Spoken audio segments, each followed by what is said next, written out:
Bonjour frères, sœurs, j'espère que vous portez bien au nom puissant de Yeshua Mashiach. Alléluia. Voilà, ce matin vraiment j'écoute ces peu louanges, c'est magnifique. Quand des frères et sœurs simplement louent le Seigneur avec leur cœur. Il y a tellement de business aujourd'hui avec la louange chrétienne que lorsque j'écoute des vrais adorateurs en esprit en vérité, je suis encouragé. Si né en toi, je suis. Alléluia. Je peux m'enraciner en toi, je veux m'enraciner en toi. Je veux m'enraciner en toi. Plus que tout. Vous savez, lorsque nous cherchons le Seigneur, frères et sœurs, il est le rémunérateur de ceux qui le cherchent. Toi qui crois que quand tu cherches le Seigneur ne te voit pas, que ne voit pas tes efforts, laisse-moi te dire, il voit tes efforts et il te récompensera pour cela. Parce que c'est lui qui rémunère, ce n'est pas le monde qui rémunère, ce n'est pas les frères et sœurs qui rémunèrent, ce n'est pas les pasteurs, les prophètes qui rémunèrent, mais c'est lui qui te récompensera, qui te rémunère lorsque tu le cherches. Alléluia. Il ne faut pas s'arrêter de le chercher, il faut continuer constamment, voilà, à le chercher. Alléluia. Et si tu étais découragé, fatigué, ma prière c'est que ce partage vraiment puisse encore t'encourager, te fortifier. Alléluia, dans les voies du Seigneur. Alléluia, au nom de Yeshua. Parce que Yeshua est bon, Yeshua est puissant. Alléluia. Voilà. Et donc, pour cela, nous allons simplement prendre un passage, plusieurs passages même. Donc, je vais couper la louange, là, alléluia.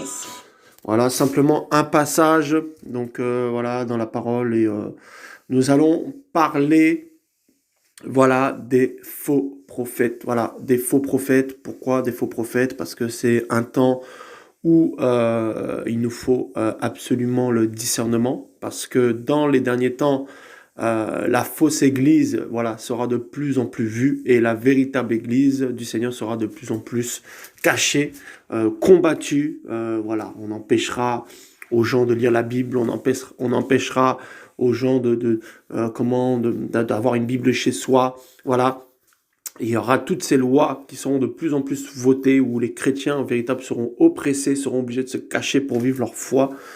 Et les faux chrétiens, c'est-à-dire la fausse église, écuménique, avec tout ce mélange de paganisme, de catholiques, protestants, évangéliques, pentecôtistes, tous ensemble avec l'islam, le christ-slam, tout ça, tout cet écuménisme, par contre, sera de mise, sera vu de tous, et c'est cette religion mondiale que tout le monde, voilà, voudra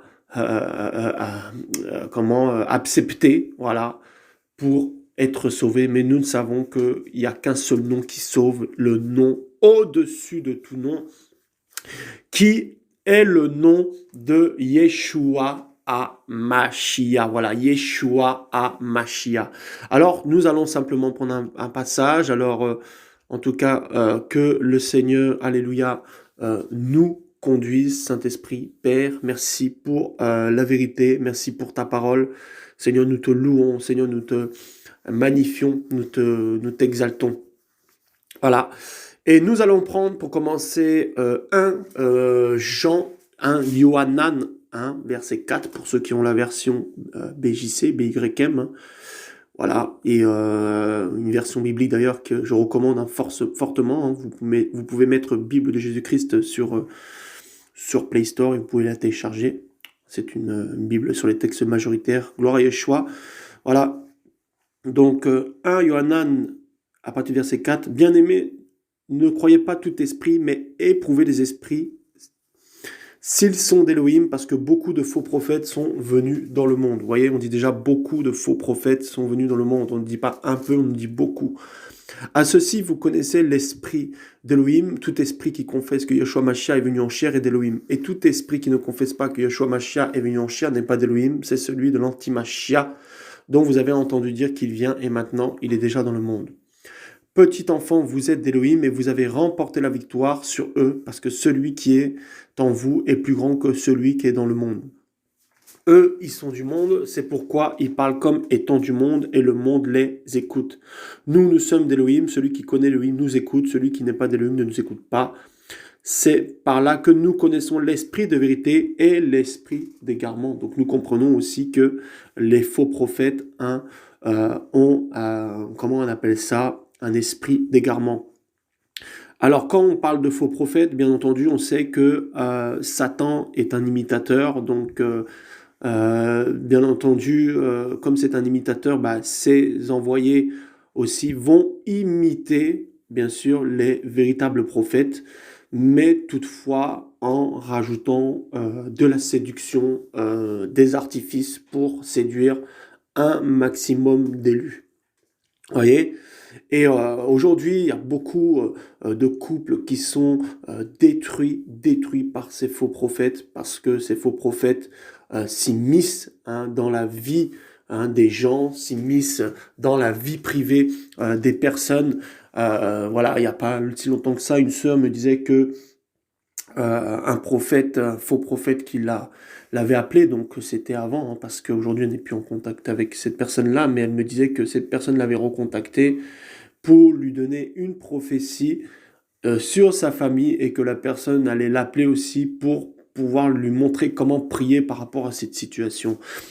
Et vous voyez, rien que ça déjà nous montre, frères, sœurs, que la prière, c'est quelque chose de conduit par le Saint-Esprit. Personne ne doit te dire comment prier. Bien sûr, quand on prie entre frères et sœurs, on peut avoir un sujet de prière et prier sur ce sujet-là, mais de là à ce qu'une personne te dise « j'ai reçu ça pour toi et je vais te montrer comment prier pour cette chose-là », c'est simplement du contrôle, c'est de la manipulation. Pourquoi? Parce que cela fait partie de l'intimité, voilà, l'intimité de chacun. Et la Bible dit, bien sûr, que c'est le Saint-Esprit, pas des soupirs inexprimables, voilà, qui, en gros, nous fait prier, voilà, qui, comment nous amène à prier, voyez. Et aujourd'hui, nous voyons ce contrôle, de ces faux prophètes qui te disent comment prier, ou qui te disent comment tu dois jeûner, c'est-à-dire que on a mis l'accent sur le sacrifice et non sur l'obéissance. Et nous savons que Yeshua a dit qu'il prend plus plaisir à l'obéissance qu'au sacrifice. Et ces faux prophètes ont des stratégies, ont des manières d'agir pour manipuler le peuple, pour fatiguer le peuple. Voilà, notamment ce jeûne de dire que oui, nous allons jeûner 40 jours pour obtenir une bénédiction spéciale. Et au bout de 40 jours, tu vois bien que tu es toujours la même personne. Mais qu'il n'y a rien qui s'est passé, tout simplement parce que c'est un jeûne qui a été conduit par l'être humain, qui vient de l'intelligence humaine et qui n'est pas quelque chose qui est passé au conseil du Seigneur, ce n'est pas quelque chose qui a été décrété, qui vient directement du ciel. Comment veux-tu que ce jeûne-là fonctionne? Tu suis bêtement simplement un homme qui te dit oui, il faut qu'on jeûne 40 jours, oui, il faut qu'on jeûne 20 jours, jeûne de Daniel, jeûne d'Esther, jeûne de... Voilà. Alors que toi, le Saint-Esprit ne t'a pas forcément dit de prier, de jeûner ainsi comme ça. Voilà, et puis tu vas te rendre malade et tout ça, et tout, parce que bêtement, comme tu estimes cette personne qui te dit oui, il faut jeûner 40 jours, tu vas le faire. Alors, frère, sœur, bien sûr, c'est bon de jeûner. C'est bon de jeûner, ça fait du bien, ça brise la chair, ça permet que la chair soit assujettie. Mais quand c'est conduit par le Saint-Esprit, voyez, quand c'est conduit par le Seigneur, voyez, et nous pensons que le Seigneur Yeshua est une formule. Ça veut dire tu fais ça et il fait ça. Non, frère, sœur, tout est grâce. Ce qu'il nous demande simplement, ce qu'il demande à son ecclésia simplement, c'est d'obéir à sa parole. Voilà, c'est ce qu'il demande à son ecclésia, c'est d'obéir à sa parole. Voyez, de toujours reconnaître ses erreurs, de toujours reconnaître ses fautes, de toujours venir à ses pieds et de toujours s'examiner pour demander au Seigneur, Seigneur, est-ce que je suis dans tes voies? Seigneur, est-ce que je marche selon tes voies? Voyez, voilà. Mais ne pas toujours, écouter bêtement, des gens qui viennent comme ça toujours prophétiser sur ta vie. Et ça, c'est de la manipulation. C'est de la manipulation par la prophétie. C'est de la manipulation par la parole. Et souvent, ces prophéties, c'est que des choses bien qui vont arriver, c'est que des bonnes choses, des élévations au niveau de ton travail, comment ta famille qui va être restaurée, je sais pas. Voilà. Et parce que aujourd'hui, les chrétiens aiment entendre ce genre de discours, bah, voilà, ils vont voir des docteurs qui répondent à leurs désirs. Vous voyez? Voilà. Donc, on voit un vrai chrétien, un vrai prophète à ses fruits. D'accord? Donc, nous allons continuer, frères, sœurs, vraiment dans ce partage, vraiment, afin que nous puissions être éclairés par, la vérité, par la vérité. D'accord? D'accord? Vous voyez? Parce que vraiment, nous avons besoin de la vérité. Et nous allons prendre pour cela Jérémie 23 à partir du verset 1. Malheur aux bergers qui détruisent et qui dispersent le troupeau de mon pâturage, déclaration de Yahweh. C'est pourquoi ainsi parle Yahweh l'Élohim d'Israël sur les bergers qui font paître mon peuple. Vous avez dispersé mes brebis, vous les avez bannis, vous ne les avez pas visités. Voici, je vous punirai à cause de la méchanceté de vos actions, déclaration de Yahweh. Je rassemblerai le reste de mes brebis de toutes les terres où je les ai bannies. Je les ramènerai à leur pâturage et elles porteront du fruit et se multiplieront. Je susciterai aussi sur elles des bergers qui les paîtront et elles n'auront plus de peur et n'épouvanteront plus et n'en manquera aucune. Déclaration de Yahweh. C'est pourquoi ainsi parle Yahweh Tsavaot sur les prophètes. Voici, je vais leur faire manger de l'absinthe et leur ferai boire des eaux empoisonnées, car c'est par les prophètes que les profanations est venue sur toute la terre. Ainsi parle Yahweh Tsavaot, n'écoutez pas les paroles des prophètes qui vous prophétisent, ils vous font devenir vains. Ils parlent des visions de leur cœur. Donc, frères et sœurs, je veux juste m'arrêter sur ce passage-là. Vous voyez qu'il y a des personnes qui vont vous dire, j'ai reçu ça, j'ai reçu tel songe, j'ai reçu telle vision sur toi, machin, tout ça. Ben souvent le Dieu m'a dit, Dieu m'a dit, Dieu m'a dit. Mais ici, on nous dit que cette vision-là viennent de leur propre cœur, c'est-à-dire de leur propre motivation. Ça ne vient pas du Saint-Esprit. Voyez, d'ailleurs, on nous dit dans d'autres passages, dans Job, que les songes aussi viennent de la multitude des occupations, voilà, que nous avons. Ils parlent de vision de leur cœur et non pas de la bouche de Yahweh. Voyez? Et si vous conduisez, et si vous suivez cela, qu'est-ce qui va se passer? Vous allez forcément suivre le plan de l'homme et non le plan, de Yahweh. Alléluia. Voyez? Et après, vous allez être détourné forcément de la vision que le Seigneur vous a donnée. Parce que le but aussi de Satan à travers ses faux prophètes, c'est de vous détourner de la vision véritable que vous avez reçue. Vous avez peut-être reçu un appel, voilà, de berger, de pasteur, je sais pas moi, d'aider les pauvres, d'aider les orphelins, voilà, et ils vont faire, voilà, et en sorte que tout votre argent va dans leur église, voilà, va à leur ministère, alors que peut-être vous devez aller aider les pauvres, les orphelins, voilà, et peut-être vous avez un service aussi où vous devez aussi prêcher la parole, peut-être exhorter des gens, mais on va vous étouffer, on va étouffer votre grâce en vous donnant des visions mensongers. Voilà. Ils disent à ceux qui me méprisent, Yahweh a dit, vous aurez la paix. Et disent tous ceux qui marchent suivant la dureté de leur cœur, il ne vous arrivera aucun mal. Voilà. Alors que des hommes et des femmes vivent dans le péché comme pas possible, dans l'impudicité comme pas possible, ces faux prophètes vont toujours vous dire, oui, tu sais, Yeshua t'aime, ça va aller, Yeshua t'aime, en gros, tu peux continuer en gros dans tes bêtises, ils vont te caresser, voilà, ils vont pas prêcher l'évangile de la croix, cet évangile qui va vous briser, qui va vous, dans l'intérieur et après, vous guérir. Voilà, non, ils vont vous amener à pécher encore plus, comme ces faux prophètes qui disent que la masturbation n'est pas un péché, voilà, que c'est quelque chose de complètement naturel, voilà, ils vont vous caresser, voilà, dans le sens du poil pour vous amener à être détruit, et pour vous amener aussi à être contrôlé, voilà, et vous êtes manipulé, contrôlé, envoûté comme ça, vous voyez? Pourquoi? Parce que, frères, sœurs, le péché amène le manque de discernement. Vous voyez, frères, sœurs, le péché voilà, amène les ténèbres. Tu ne vois plus correctement lorsque tu pêches. Alors, ils vont tout faire pour vous amener dans le péché pour que vous n'ayez pas le discernement sur leurs activités, sur la manière dont ils fonctionnent. Parce que forcément, un chrétien qui craint le Seigneur, qui est dans une fausse assemblée avec un faux prophète, forcément, il a la lumière du monde avec lui. Le Seigneur finira toujours par lui montrer la vérité. Vous voyez? Mais si maintenant, cette personne qui est dans cette assemblée est dans les ténèbres, eh ben, elle ne pourra jamais voir l'apparence véritable de son pasteur, de ce faux prophète qui la dirige. Vous voyez?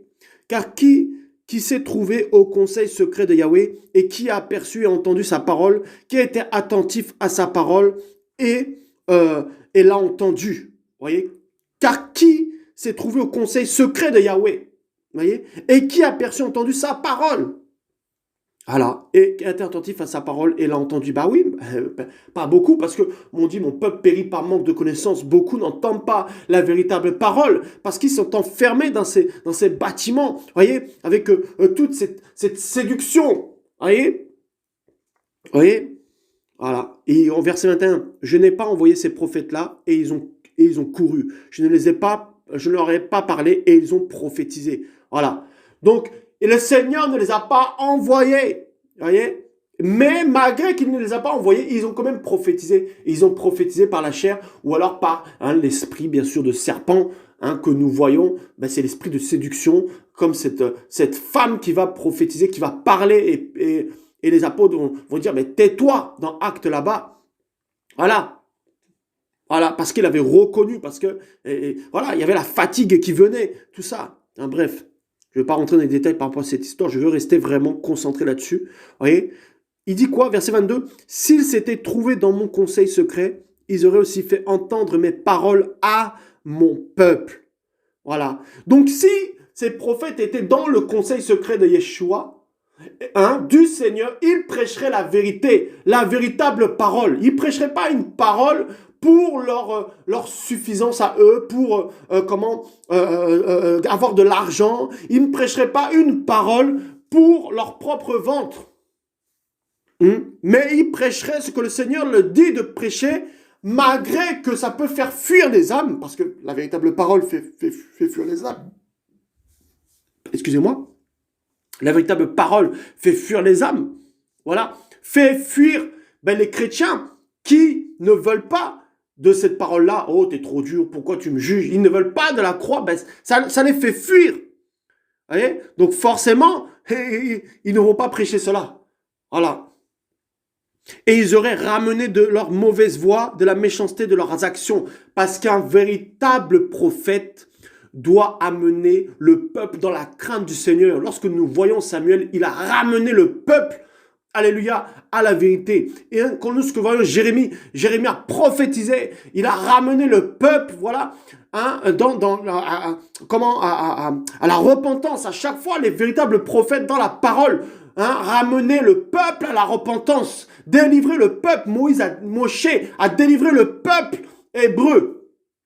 Un prophète est un homme qui a été envoyé pour libérer le peuple de l'Égypte, pour libérer le peuple de la mort, du manque de connaissance et amener le peuple à la repentance, à la crainte du nom de Yeshua. Un prophète n'a pas été amené sur terre pour localiser les gens chez eux, pour amener des bénédictions, parce que nous sommes déjà bénis de toutes les bénédictions spirituelles. C'est écrit dans Éphésiens chapitre 1. Un prophète n'est pas venu pour le prophète du Seigneur ne vient pas pour être en costard, tout ça là, et tout ça tiré sur 4 épingles, tout ça pour se faire joli, pour être une star sur les réseaux sociaux, pour être une star sur les panneaux publicitaires. Non, il est dans l'humilité. Et quand le Seigneur le saisit, il dit au peuple du Seigneur, il dit aux chrétiens, aux frères et sœurs, repentez-vous de vos mauvaises voies. Voyez? Voilà la différence entre les vrais prophètes et les faux prophètes. Les faux prophètes vont toujours t'amener à être dans la chair. Vous allez dans cette assemblée-là, vous êtes content, vous chantez, tout ça, vous êtes dans les émotions, vous commencez à crier, ça devient comme un cirque, ça devient comme du spectacle. Voyez? Bien sûr, ça peut nous arriver de crier aussi par le Saint-Esprit. Je ne dis pas ça. Le Saint-Esprit, quand il te saisit, tu peux crier aussi. Hein. Et quand il y a des démons qui sortent, tu peux crier aussi. Mais ce que je dis, c'est que là, c'est du spectacle. Hein. La personne qui est devant parle très bien, tout ça. Voilà. Et puis, il y a des gens qui font du spectacle, de la danse prophétique, je ne sais pas. D'autres qui viennent avec du rap chrétien. Quand vous partez à ces assemblées-là, vous n'y allez même pas pour le Seigneur, vous y allez parce que vous voulez voir un spectacle. Vous voyez? Voilà, c'est devenu un véritable cirque. Voilà. Et vous êtes impressionné parce que les gens tombent par terre et vous pensez parce que les gens tombent par terre, forcément le Seigneur est là. Vous voyez? Mais quand, bon, des fois le Seigneur peut faire tomber quand il y a une délivrance, oui, c'est vrai. Mais c'est pas le but hein, du Saint-Esprit, c'est pas de faire tomber les gens par terre, c'est aussi, même si après ils tombent, ils sont délivrés, il faut aussi les bâtir après avec la parole du Saint-Esprit, avec la parole du Seigneur. Vous voyez? Voilà. Et vous allez dans ces assemblées-là. Voilà. Parce que vous n'avez rien à faire, forcément, peut-être le dimanche, donc vous y allez. Voilà. Et puis, vous écoutez ces gens qui chantent tout ça et tout. Et puis, voilà. Hein. Voilà. Et c'est terrible, hein. Verset 23. Ne suis-je Elohim que de près? Déclaration de Yahweh, ne suis-je pas aussi Elohim de loin? Voilà. Et quelqu'un se cachera-t-il dans un lieu secret sans que je ne le voie? Déclaration de Yahweh, ne remplis-moi pas les cieux et la terre. Déclaration de Yahweh. J'ai entendu ce que disent les prophètes qui prophétisent le mensonge en mon nom en disant j'ai eu un rêve, j'ai eu un rêve. Jusqu'à quand cela existera-t-il dans le cœur des prophètes qui prophétisent le mensonge, qui sont des prophètes de la tromperie dans leur cœur? Ils pensent faire oublier mon nom à mon peuple. Bah oui, c'est pourquoi ils ont leur nom. Quand vous voyez leurs affiches, leur publicité, parce que c'est de la publicité, c'est du marketing, on voit leur nom en gros. Apôtre Mozambala, je ne sais pas. Voilà, prophétesse, machin, je ne sais pas. Voilà, on voit leur nom. Voilà. Leur nom est plus grand même que celui de Yeshua. Hein? Ils ont une vocation à être des stars. Hein? Vous voyez? Comme tous ces chantres-là qui ont des noms, des pseudos, tout ça, et soi-disant qui sont chrétiens, qui adorent le Seigneur. Ils ont des vocations à être des stars. Voyez? Et le Seigneur dit, c'est terrible quand même que, il pense faire oublier mon nom à mon peuple. Aïe, aïe, aïe, aïe, aïe, aïe, aïe, aïe. Hein? Et qu'est-ce qu'il dit?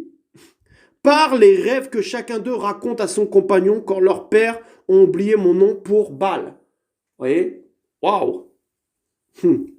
Que le prophète qui a eu un rêve raconte ce rêve et que celui qui a ma parole proclame ma parole en vérité. Qu'est-ce que la paille a à faire avec le blé? Déclaration de Yahweh. Et oui, frères et sœurs, il y a cette séparation que le Seigneur va faire. Voilà. Et il va séparer l'ivraie du blé, des vrais prophètes, des faux prophètes, des faux chrétiens, des vrais chrétiens. Il va les séparer. Ma parole n'est-elle pas comme un feu? Déclaration de Yahweh, comme un marteau qui brise le roc. Waouh, le jugement du Seigneur. C'est pourquoi me voici contre les prophètes, déclaration de Yahweh, qui se volent mes paroles chacun à son ami. Me voici contre les prophètes, déclaration de Yahweh, qui prennent leur langue et disent déclaration.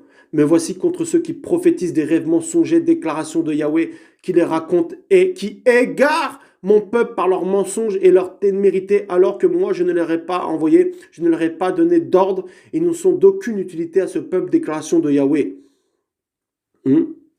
Frères et sœurs, c'est terrible, hein? Vous voyez? Terrible. Vous voyez? Quand vous commencez à parler avec ces faux prophètes, qu'est-ce qui va se passer? En fait, ils vont avoir un esprit de supériorité par rapport à vous.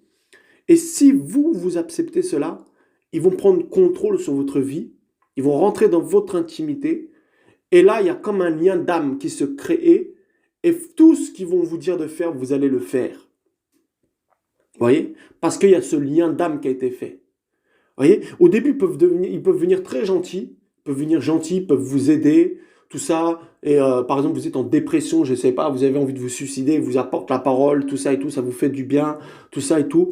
Et puis petit à petit, ils vont essayer de grappiller, d'avoir des choses. Vous voyez?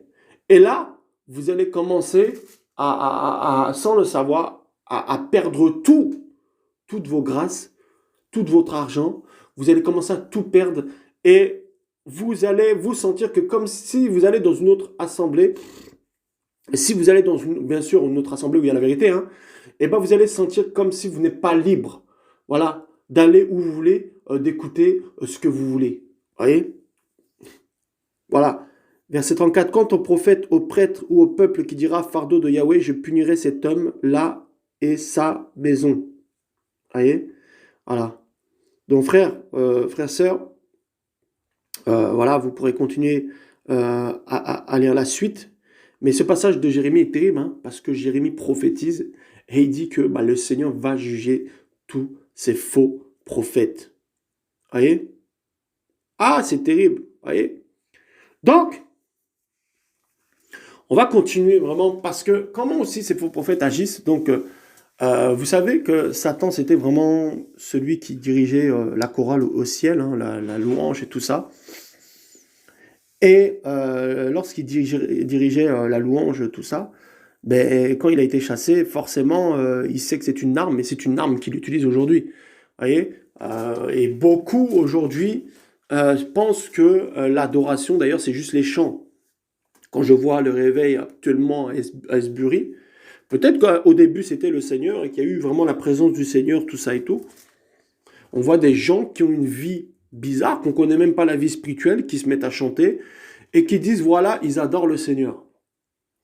Déjà, je voudrais rappeler quelque chose, c'est que l'adoration n'est pas chanter, c'est pas chanter avec ta voix, avec ta belle voix, c'est pas ça l'adoration. Quand on dit oui, pendant une semaine, ils adorent le Seigneur jour et nuit, mais quand ils rentrent chez eux, est-ce que vous les voyez?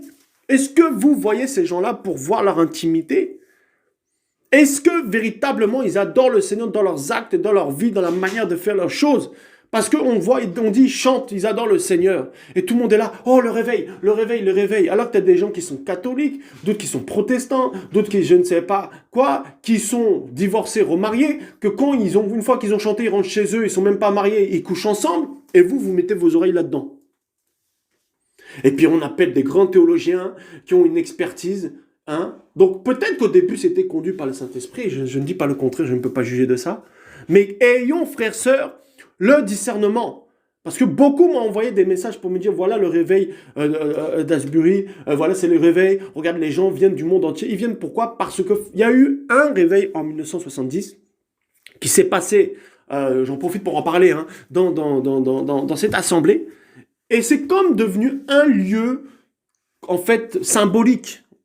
Et forcément, maintenant qu'il se passe quelque chose là-bas, ben les gens, c'est symbolique, ils se disent, ah ben si c'est arrivé en 1970, peut-être c'est symbolique, les gens, voilà, ça va arriver là-bas. Tout le monde se précipite là-bas parce qu'il y aurait, le Seigneur au milieu là-bas. Mais attendez, frères et sœurs, le Seigneur siège au milieu de la louange et de l'adoration. Il ne siège pas dans un bâtiment.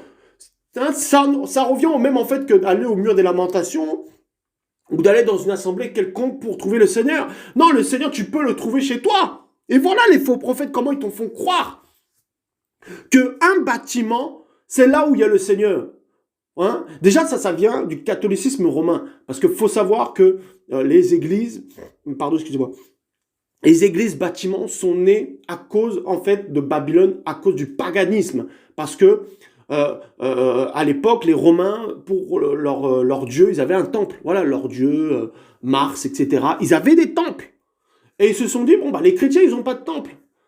Pour leur dieu, on va leur faire un temple. Et ils ont commencé à construire tous ces églises-là, ces cathédrales, tout ça là, sur des cimetières, parce qu'ils croyaient aux ossements des morts. Voyez. Et ce qui donne aujourd'hui les temples de dire que, oh, allons au temple de Dieu, ah, allons voir Dieu, alors qu'il est là avec toi, parce que c'est toi le temple du Saint-Esprit.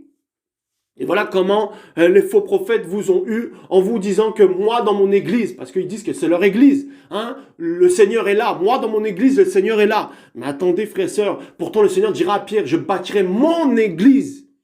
Hein, il n'a pas dit à Pierre, tu vas bâtir ton église. Il a dit, je bâtirai mon église. Donc quand même on entend leur langage qui dit, c'est mon église.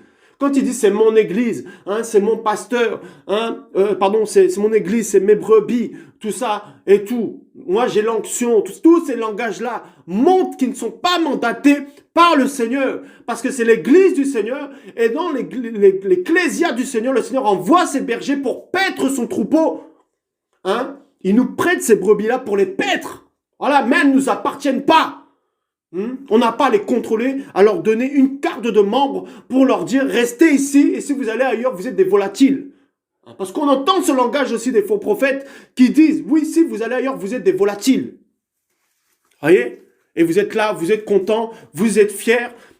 Ils ont une position au sein de leur assemblée. Les chrétiens sont contents, ils ont une position, chantent, anciens, et souvent ces anciens-là, c'est des anciens qui ont de l'argent. Ils ont des positions au niveau de leur assemblée, de leur église, bâtiment, mais ils n'ont pas de position dans le royaume, ils n'ont pas de position dans le monde des esprits, alléluia, ils n'ont pas de position spirituelle. Voyez? Voilà. Mais on vous fait croire que vous avez de la valeur. On vous met dans cette église-là et comme vous avez été rejeté, comme vous avez été humilié, parce qu'on vous donne un peu de position comme ça dans cette église et on vous donne de la valeur, vous commencez à accepter la compromission parce que vous aimez l'élévation, parce que vous aimez qu'on vous élève. Et comme on dit que les mauvaises compagnies corrompent les bonnes mœurs, comme vous suivez ces faux prophètes, vous devenez aussi faux prophètes avec eux. Et vous vous compromettez avec eux et vous fermez les yeux sur leur péché, sur leur impudicité, malgré que vous connaissez la vie de ces gens qui vous dirigent. Voyez? Voilà comment ça fonctionne, frères et sœurs. Voilà comment marche ce système, paganisme. Voilà. Qu'on te dit, allons à la maison de Dieu, là. Arrête d'écouter ça. C'est toi la maison d'Élohim, c'est toi. Voyez? Voilà. Qu'on ne te dise pas que tu vas trouver le Seigneur dans un endroit. Tu peux le trouver chez toi. Il est le ruminateur de ceux qui le cherchent. Voyez? Là où 2-3 sont réunis en mon nom, je suis au milieu d'eux. Et arrête de croire parce qu'il y a la foule, le Seigneur est là. Parce que les faux prophètes, ça attire beaucoup la foule. Bah oui, ils ont des stratégies, ils ont du marketing pour attirer la foule. Voilà. Voilà. C'est terrible, frère et sœur. Yeshua Mashiach. Regardez ce que dit Paul, parce que Paul combattait contre ces faux prophètes. Paul combattait contre les hérésies. Paul combattait contre le faux évangile. Et il prévenait sans cesse les chrétiens de faire attention. Parce que lorsque Paul était là, les chrétiens étaient fermes dans la vérité, étaient fermes dans l'évangile. Mais lorsque Paul se retirait, lorsque Paul n'était plus avec eux, ils commençaient à être détournés, ces chrétiens-là, par des fables, par toutes sortes de mots. 2 Corinthiens 11. Si seulement vous pouviez me supporter un peu dans ma folie, mais vous me supportez. Car je suis jaloux pour vous d'une jalousie d'Élohim, car je vous ai fiancé à un seul époux pour vous présenter une vierge pure, oh Mashiach. Voilà, et il dit quoi? Mais je crains que comme le serpent a trompé Chava, ou Ève, par sa ruse, votre pensée aussi se corrompe en se détournant de la simplicité qui est en Mashiach. Parce que, effectivement, quand vous voyez ces faux pasteurs, ces faux prophètes, tout ça, il n'y a pas de simplicité. La Bible dit que, comment que le serviteur n'est pas au-dessus, comment on appelle ça, de son Seigneur. Mais qu'il est esclave de tous. Il est esclave. Ça veut dire quoi? Ça veut dire que nous sommes esclaves de Yeshua Mashiach. Ça veut dire que nous devons apprendre à servir. Un chrétien, un vrai prophète doit apprendre à servir les autres. Quand vous voyez qu'on commence à porter sa Bible, quand vous voyez qu'on commence à se mettre à genoux devant lui, au niveau du tapis rouge, tout ça, quand vous voyez qu'on le sert plus que lui, il sert, eh bien, ce n'est pas un vrai prophète. Parce qu'il dit que vous avez perdu la simplicité. La simplicité, c'est-à-dire quelqu'un a-t-il un cantique, quelqu'un a-t-il un chant, que tout se fasse pour l'édification. Il y a quelqu'un, par exemple, qui est là, dans la foule, qui a reçu un chant. Laissez-le chanter la louange qu'il a reçue, le chant nouveau qu'il a reçu. On en a marre de tous ces projecteurs ou comment les chrétiens, parce qu'ils ne connaissent pas des chants, parce qu'ils n'ont pas de vie du Seigneur, et ils sont des projecteurs où ils lisent. Comme à l'église catholique où ils ont le missel pour lire des chants. Il nous faut la simplicité, revenir à être conduit par le Saint-Esprit. Arrêtez aussi avec vos sermons, les sermons. Voilà, où vous préparez vos messages d'avance et vous les mettez sur vos pupitres. Et puis vous commencez, à les lire comme ça devant tout le monde. Et et il n'y a rien, parce que le Saint-Esprit n'est pas là. Voyez, on a perdu la simplicité. On nous a fait croire qu'il fallait des milliards pour que l'onction du Saint-Esprit descende. Et je vais te prouver au nom de Yeshua. Yeshua plutôt va te prouver, parce que moi je suis qu'un homme, que le Saint-Esprit peut descendre sur toi. Au nom de Yeshua, là où tu es, que le Saint-Esprit descende sur toi. Alléluia. Alléluia, parce qu'on donne ce qu'on a, et je sais que j'ai la vie en moi. Alléluia, que le Saint-Esprit tombe sur toi au nom de Yeshua. Que l'onction du Saint-Esprit tombe sur ta vie au nom de Yeshua. Ne soyons plus, frères religieux, de croire que le Seigneur est limité. Il est esprit. Frère, il est partout. Il est au milieu de ses enfants. Vous voyez? Alléluia. Quand j'entends des gens qui disent, bon, je vais aller à l'assemblée pour me ressourcer. Oui, c'est bien, tu peux aller à l'assemblée pour te ressourcer. Mais tu peux aussi te ressourcer chez toi. Allez. Des fois, c'est dur, tu combats, tu es dans la lutte. Tu te dis, ah Seigneur, j'arrive plus à prier. Oh, c'est lourd, il y a que des flèches. Oh Seigneur, qu'est-ce qui se passe? J'ai que des mauvaises pensées. Oh Père, oh là là, qu'est-ce qui m'arrive? Oh Seigneur, je suis un païen. Oh Père, qu'est-ce qui m'arrive? Et là, tu commences à prendre ta parole. Là, tu commences à prendre la louange. Là, tu commences à te remettre en question. Alléluia. Et le Seigneur te redonne la force que tu as perdue.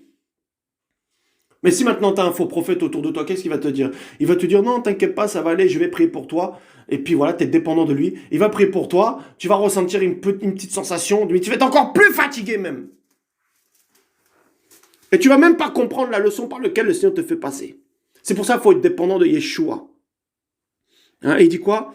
Et il dit, verset 4, car si quelqu'un en effet vient vous prêcher un autre Yeshua que nous n'avons pas prêché, ou si vous recevez un autre esprit que vous n'avez pas reçu, ou un autre évangile que vous n'avez pas embrassé, vous le supportez fort bien.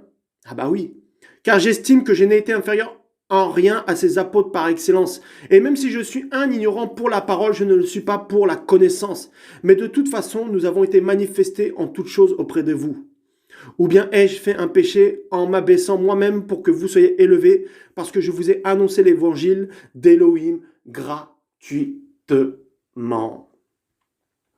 Les faux prophètes vous font payer l'évangile.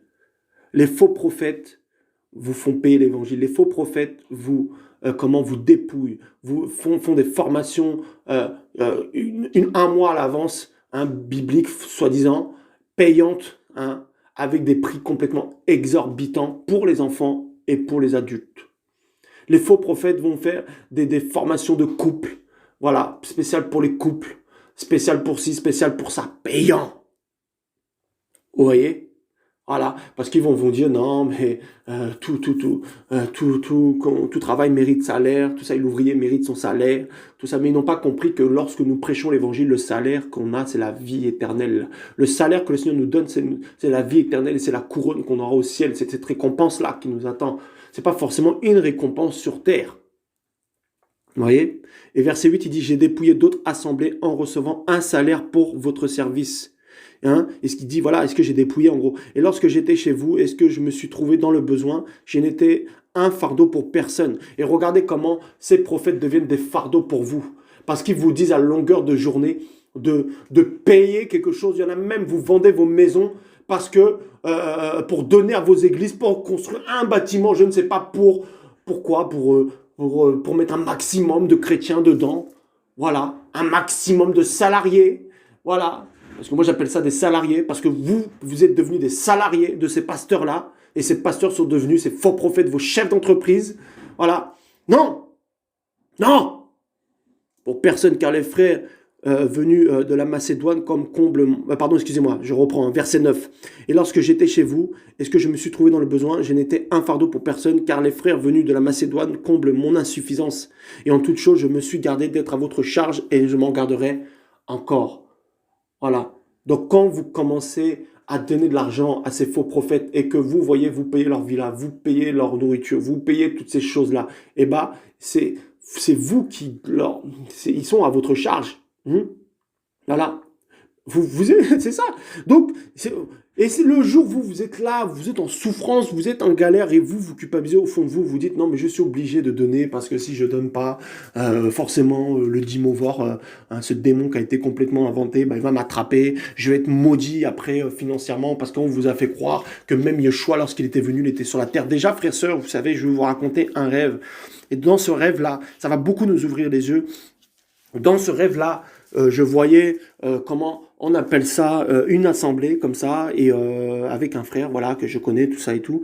Et puis il y avait des frères et sœurs qui regardaient comment ce frère prêchait sur une télévision, et je suis arrivé, et le frère disait, il parlait de Yeshua, et il parlait des SDF, etc. et tout ça. Et puis il y a une femme qui s'est levée et qui a dit, oh, moi je peux pas m'approcher des SDF, ils se sentent tellement mauvais, tout ça et tout. Et je l'ai repris. Et je lui dis, mais tu sais que Yeshua était SDF? Il m'a dit, non, comment ça? Je lui dis, ben, la Bible dit qu'il avait nulle part où reposer sa tête, que les oiseaux ont des nids, les renards ont des tanières. Frère, sœur, lorsque tu te dis, ouais, non, lui, il est sale, je ne veux pas m'approcher de lui, lui, il sent mauvais, oh là là, j'ai peur, tout ça. Sache que Yeshua, lorsqu'il est venu sur terre, n'avait aucune apparence pour attirer les regards. Sache que Yeshua était un sans domicile fixe. Pourquoi? Parce que sa maison, c'est où? Ben, c'était le royaume, le ciel. Ah, ah. Donc, il a quitté sa maison là-haut, pour venir en bas. Donc, la terre, là, le monde, là, c'est comme la rue pour lui. Vous voyez? Et c'est pour ça que lorsqu'il est né, il est né dans une étable.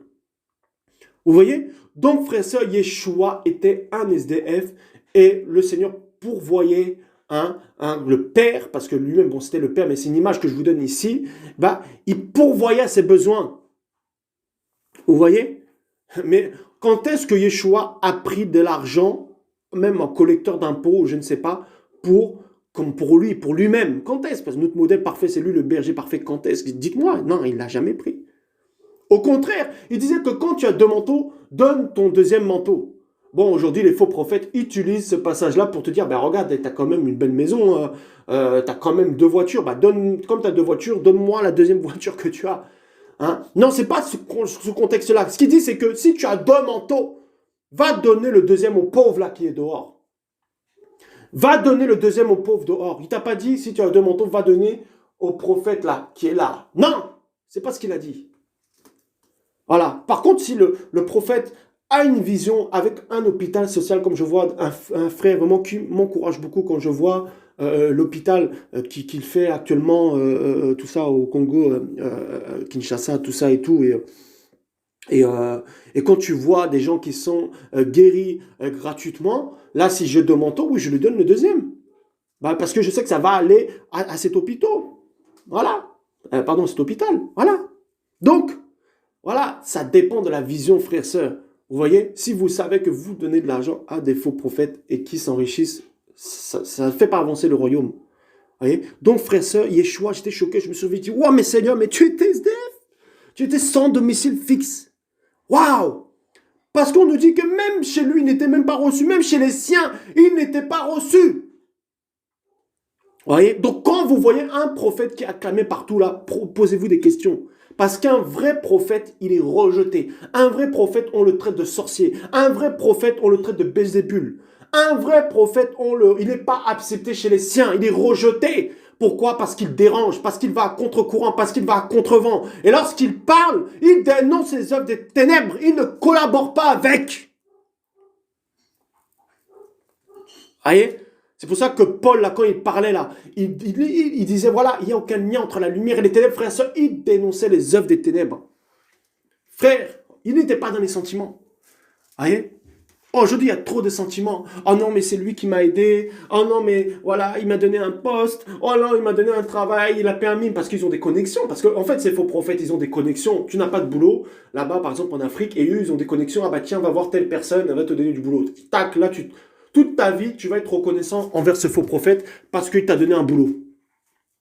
Et tu ne pourras pas, en fait, le quitter. Moi, il y a quelqu'un qui m'a aidé, qui m'a hébergé pendant une année dans une assemblée. Et au début, la personne était vraie. Et quand la personne s'est détournée, ça a été difficile pour moi de me séparer de ces personnes-là parce que je me disais, mais elle m'a aidé quand même, cette personne. Oh là là, elle m'a aidé. Et le Seigneur m'a dit, non, c'est pas elle qui t'a aidé, c'est moi qui l'ai utilisé parce que j'utilise qui je veux pour t'aider. Le Seigneur peut utiliser un témoin de Jéhovah, le Seigneur peut utiliser un musulman, le Seigneur peut utiliser n'importe qui pour t'aider. Mais pour autant, est-ce que maintenant tu dois suivre la personne? Ça, c'est une autre question. C'est dans le sens, est-ce que tu dois suivre tout ce qu'elle te dit? Ça, c'est une autre question. Si seulement elle est conduite par le Saint-Esprit. Vous voyez, les sentiments. Oh, la personne m'a tellement aidé. C'est pour ça, frère et soeur, quand des gens même viennent vous aider, rassurez-vous que ces gens-là même ont le cœur pur. Parce qu'en fait, il y a deux manières de contrôler.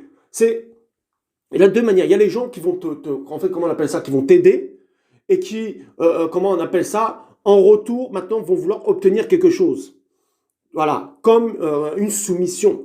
Et et puis il y a aussi le fait de, comment on appelle ça, d'être toujours dans comment on appelle ça, dans la victimisation aussi, de dire que je suis victime de ça, je suis victime de ci, tout ça. Les faux prophètes aussi, c'est ça, ils font ça, ils disent moi je suis victime de ci, je suis victime de ça, voilà. Souvent c'est ça. Voilà. Oh, ils veulent me casser, oh machin, tout ça et tout. Mais on reconnaît un arbre à ses fruits, non? Voilà. Voilà. Et souvent, ce qu'ils vont faire, il y en a certains, ils vont faire aussi des associations, tout ça et tout, pour se donner une bonne image, mais derrière, là, ce sont des loups. Il y en a aussi qui sont comme ça, ils fabriquent des écoles et tout gigantesques, mais à côté, là, ils ramassent quoi? Ils ramassent beaucoup d'argent. Vous voyez, comme ça leur fait leur vitrine, ça leur fait leur image. Tout ça, c'est du marketing. Vous voyez, les faux prophètes utilisent aussi ces procédés-là. Ah, oui, mais ils montent des associations, tout ça et tout. Et vous pouvez pas les accuser. Vous pouvez pas, dans le sens, les juger avec la parole parce que vous dites, non, mais attends, quand même, ils aident les enfants, ils aident tout ça et tout. Et je peux pas, bah non, bah, t'as vu, il est bon. Ouais, mais après, c'est là, dans le secret. Est-ce que tu connais cette personne? Vous voyez, ils sont en contact sans cesse avec des présidents, ils sont dans des magouilles, tout ça. Oh, Yeshua Mashiach. Vous voyez? Voilà. Frères, sœurs. Et souvent, donc ce sont des pasteurs qui ont bien commencé comme ça, et puis qui sont recrutés hein, par après, par des élites, tout ça et tout. Vous voyez? Vous voyez, ils sont recrutés, frères, sœurs, vous voyez? Hein, et par la grâce de Yeshua, j'aimerais bien quand même que on puisse aller voir le recrutement. Vous voyez, on va avoir le recrutement. C'est-à-dire, frères, sœurs, c'est qu'il y a des pasteurs, frères, ils ont très bien commencé. Il y a des pasteurs qui avaient une grâce. Il y avait des frères et sœurs comme ça, des chrétiens véritables, qui avaient une grâce. Et en fait, on est venu, on les a recrutés. Regardez dans Daniel 1, verset 1. La 3e année du règne de Jehoiakim, roi de Juda, Nebuchadnezzar, roi de Babel, vint à Jérusalem et l'assiégea.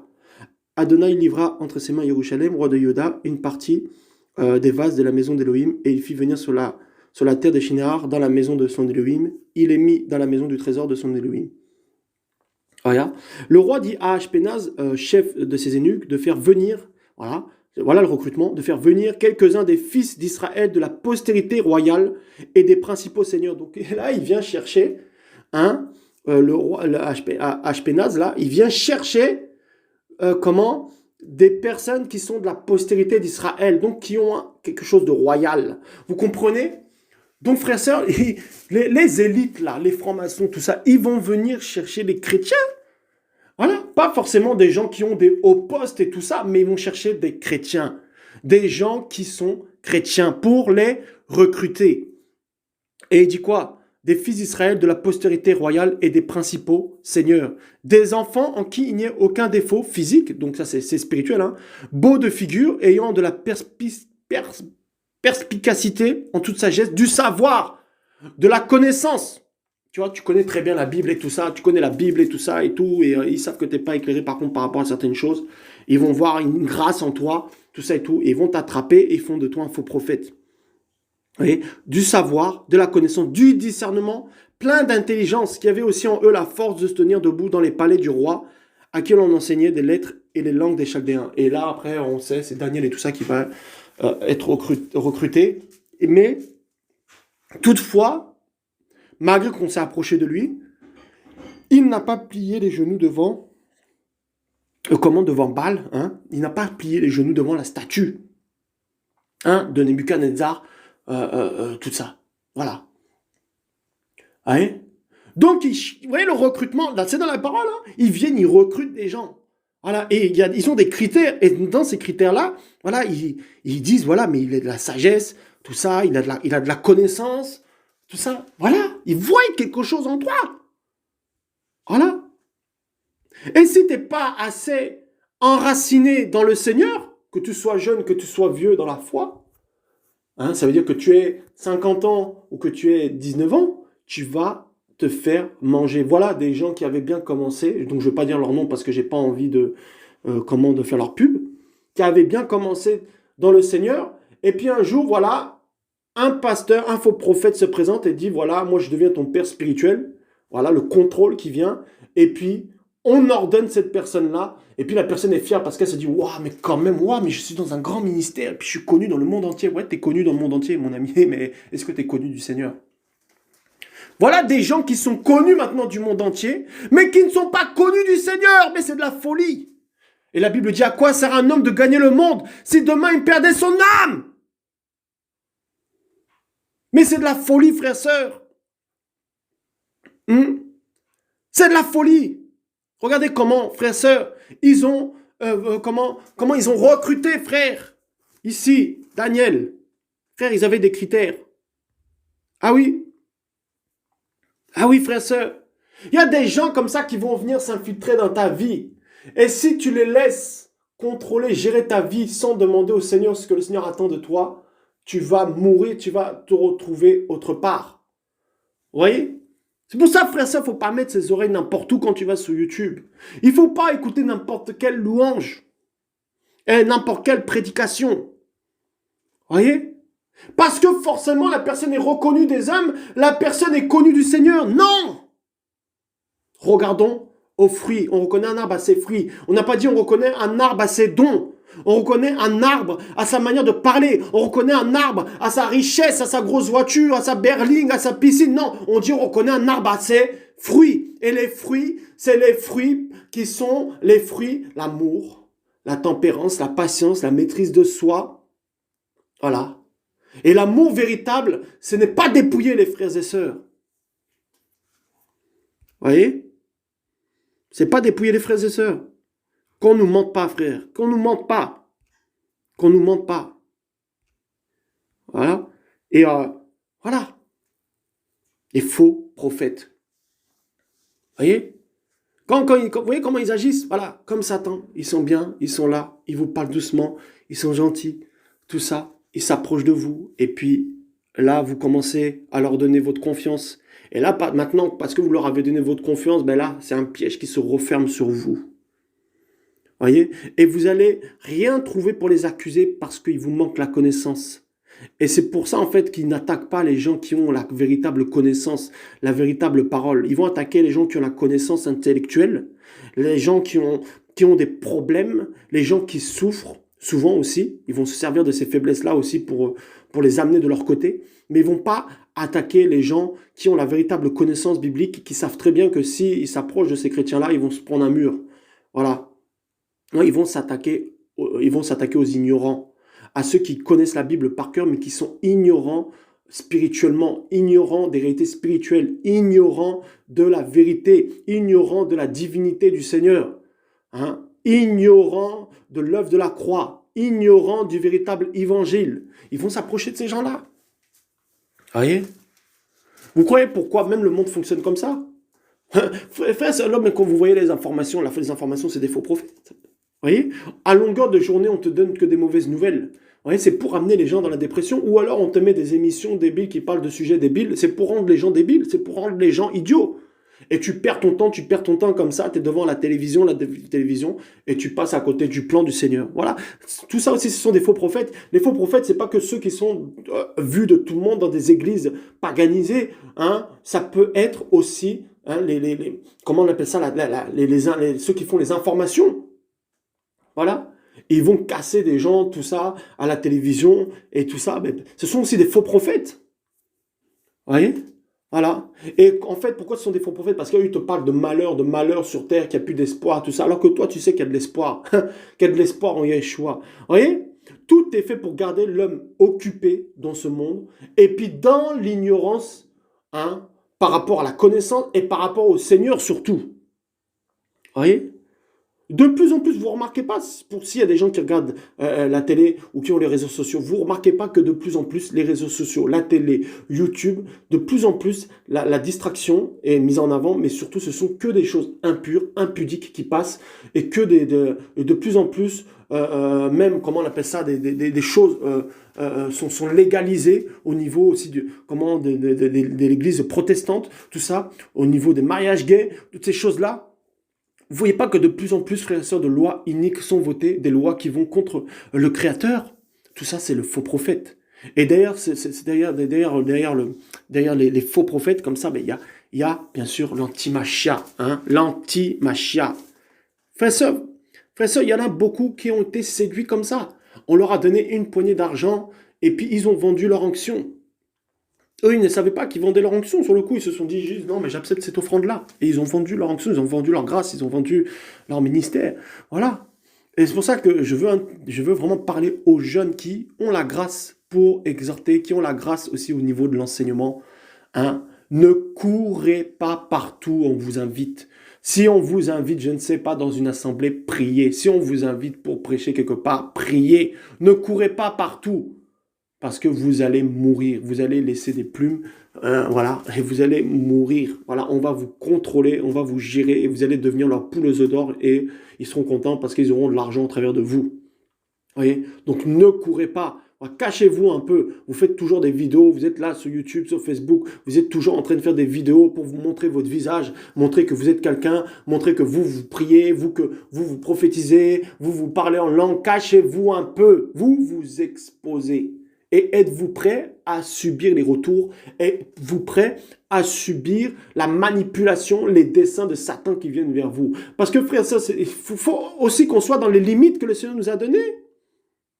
Hein? Il faut qu'on soit dans les limites que le Seigneur nous a données. Et malheureusement, nous ne sommes pas des fois dans les limites. Le Seigneur nous a assigné, comment on appelle ça, des limites. Voyez? 2 Pierre 2 à partir du verset 1. Frère, j'espère que vous aimez la parole. Mais il y a eu aussi de faux prophètes parmi le peuple, comme il y aura aussi parmi vous de faux docteurs qui introduiront secrètement des sectes. Vous voyez, quand ils introduisent leurs sectes, c'est secrètement, hein, ils ne le font pas devant tout le monde. C'est comme ça, dans les coulisses. Ils te disent une parole, tac, et ça déforme l'évangile, tu vois, ça te sort de la vérité. Reniant le Seigneur qui les a achetés et amenant sur eux-mêmes une perdition soudaine. Voilà un frère ou une soeur même qui vient vers toi et qui te dit, oh, t'as vu tel frère et tout ça, t'as vu, il a fait ça, il a fait ci, il a fait ça. Et toi, tu commences à croire ça, ou alors tu comprends ça d'une certaine manière, et que ça va te mettre quelque chose dans le cœur, alors que cette personne prêche la vérité. Et qu'est-ce qui va se passer? Tu vas commencer petit à petit à ne plus écouter ce frère ou cette sœur qui a une grâce terrible, hein, qui t'encourage dans la foi, et tu vas écouter l'autre frère. Le frère va te monter, ou la sœur, hein, contre cette personne-là. Et là, tu sors. Petit à petit, tu sors. Ah bah oui.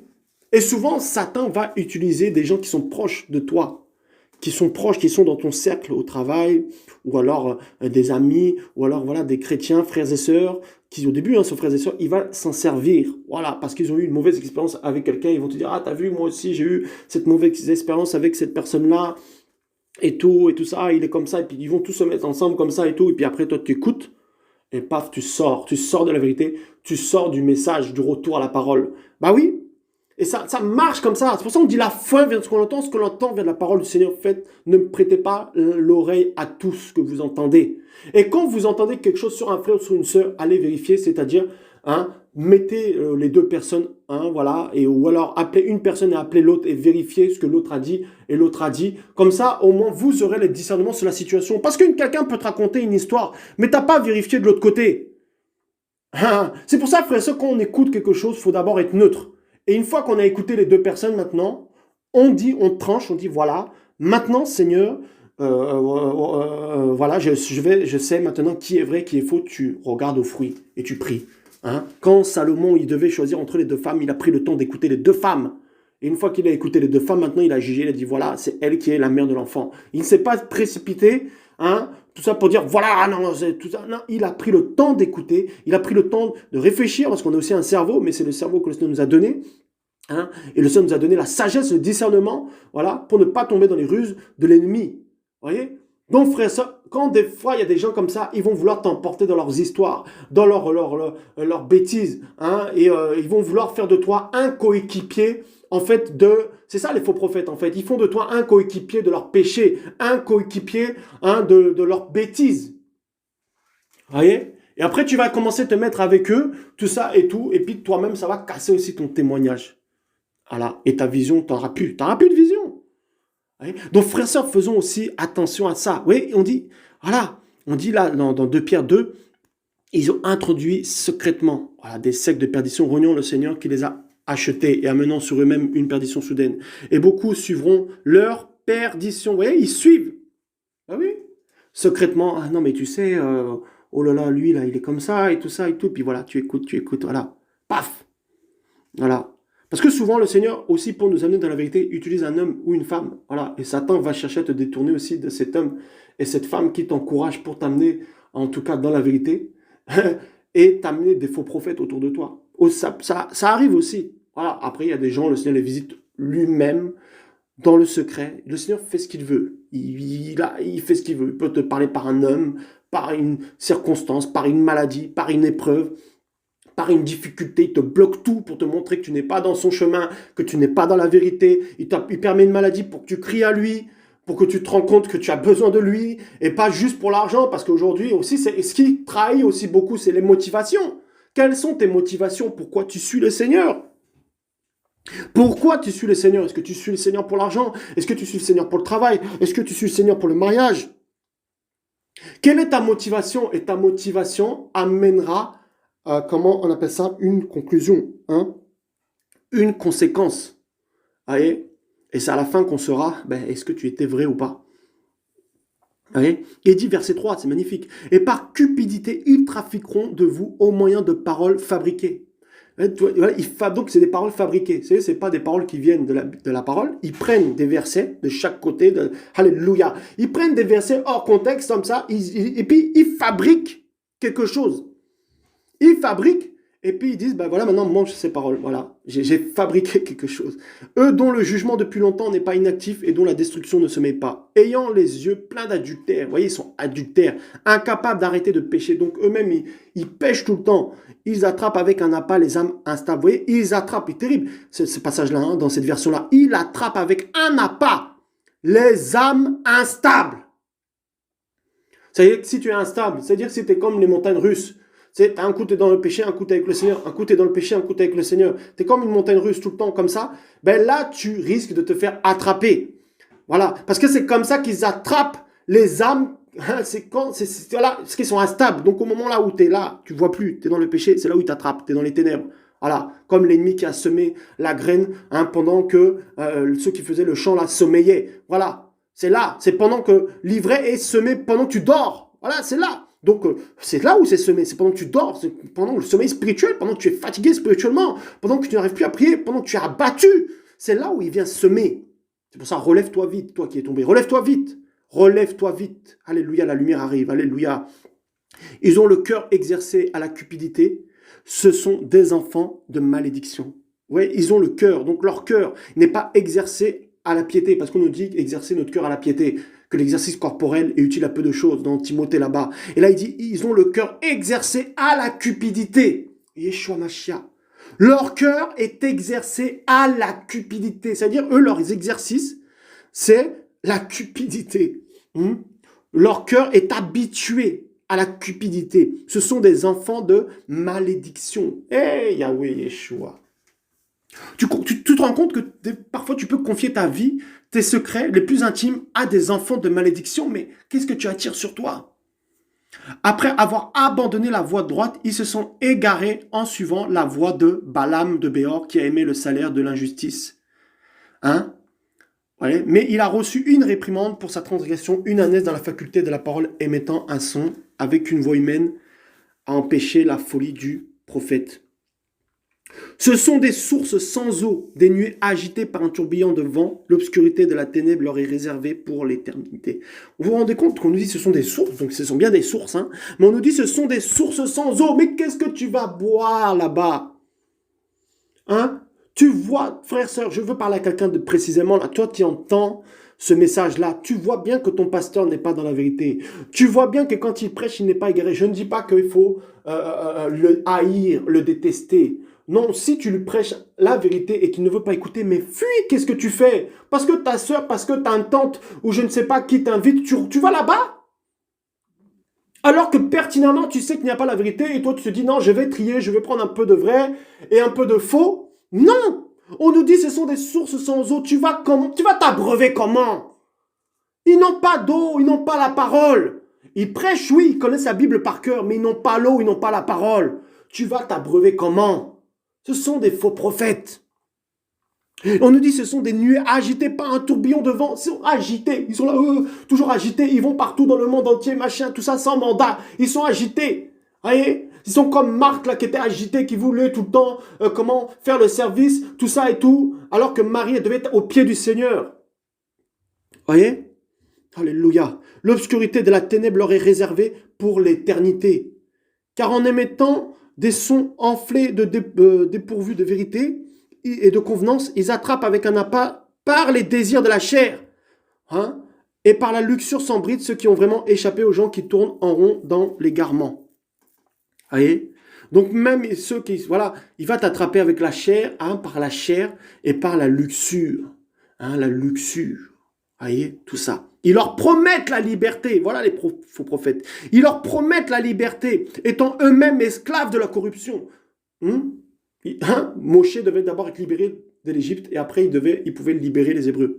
Voilà. Il n'était pas esclave de l'Égypte. D'abord, il est sorti, après il a libéré. Eux, ils te disent, oh, mais tu vas être libre, alors qu'eux-mêmes, ils sont esclaves. Hein? Ils leur promettent la liberté, étant eux-mêmes esclaves de la corruption, car on devient esclave de celui par qui on est vaincu. Donc, quand tu es vaincu par un péché quelconque, ben, tu es esclave de ce péché. Voilà, et eux, leur péché, c'est l'adultère, c'est toutes ces choses-là. Ben, ils sont esclaves de ces choses-là. L'argent, la cupidité, ben, ils sont esclaves de ces choses-là. C'est leur Elohim, c'est leur Dieu. Voilà. Ils leur promettent la liberté, étant eux-mêmes esclaves. Voilà. Et verset 20. Car si après avoir échappé aux souillures du monde, par la connaissance précise et correcte du Seigneur et Sauveur, ce que je vous disais, au début, ils ont bien commencé. Ils ont échappé aux souillures du monde. Ils se sont convertis véritablement. Ils ont reçu la vérité dans leur cœur et leur motivation, c'était quelque chose de suivre le Seigneur parce qu'ils ont été touchés, parce qu'ils savaient que si ils péchaient, ils mouraient dans le péché, ils allaient en enfer. Et au début, voilà, on nous dit, ils ont reçu cette vérité. Et Yeshua Mashiach, ils s'y empêtrent de nouveau et sont vaincus par elle. Leur dernière condition est pire que la première. Donc voilà pourquoi maintenant avec leur péché, ben, ils deviennent plus cupides, encore plus adultères, tout ça, et leur condition devient pire que la première. Bah oui, car mieux valait pour eux n'avoir pas connu la voie de la justice, oh Yeshua, que de l'avoir connu, de se détourner du saint commandement qui leur avait été donné. Ça va être terrible. Ceux qui ont connu la vérité, qui se sont détournés, qui sont devenus des faux prophètes, ça va être terrible pour vous. Repentez-vous. Tant que vous êtes sur terre, vous pouvez encore vous repentir. Si vous n'avez pas blasphémé contre le Saint-Esprit, si vous avez blasphémé contre le Saint-Esprit, ben c'est fini pour vous. Mais ce qu'on dit par un proverbe véritable leur est arrivé, le chien est retourné à son propre vomissement, et la truie s'est vautrée dans le bourbier. Frères, sœurs, c'est terrible, les faux prophètes. Frères, sœurs, j'espère que vous aimez la parole, les faux prophètes. Hein? Vous voyez, frères, sœurs, dans un autre passage, on nous dit, mais si ils sont sortis de chez nous, mais s'ils n'étaient pas de chez nous, ben, en fait, s'ils étaient, de chez nous, mais ils seraient restés avec nous. Vous voyez? Mais en fait, il fallait que ça soit manifesté qu'ils n'étaient pas de chez nous. Voilà. Voilà. Donc, il y a des personnes que si elles étaient avec nous, elles étaient dans la vérité, elles ne sont plus dans la vérité, c'est qu'elles sont plus avec nous, c'est qu'elles n'étaient pas avec nous.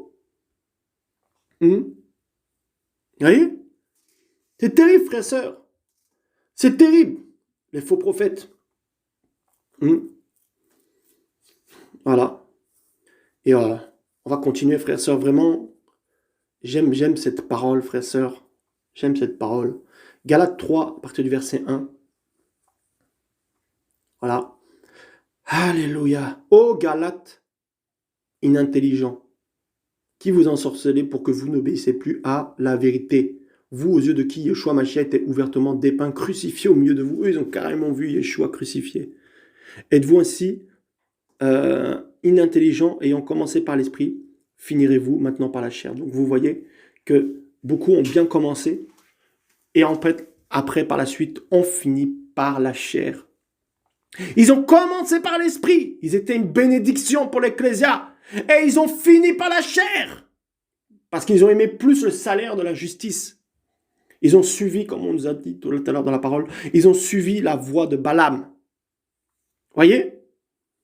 Et frères, sœurs, c'est terrible. Et nous allons voir, justement, je pense que ça serait bien quand même que nous allons plus voir, alléluia, la voie de Balaam, le péché de Balaam. Qu'est-ce que Balaam a fait? Pourquoi on parle de lui comme ça? C'est quoi la voie de Balaam? Voilà. Qui est devenu en fait un faux prophète. Ou qui s'est fait avoir par un faux prophète.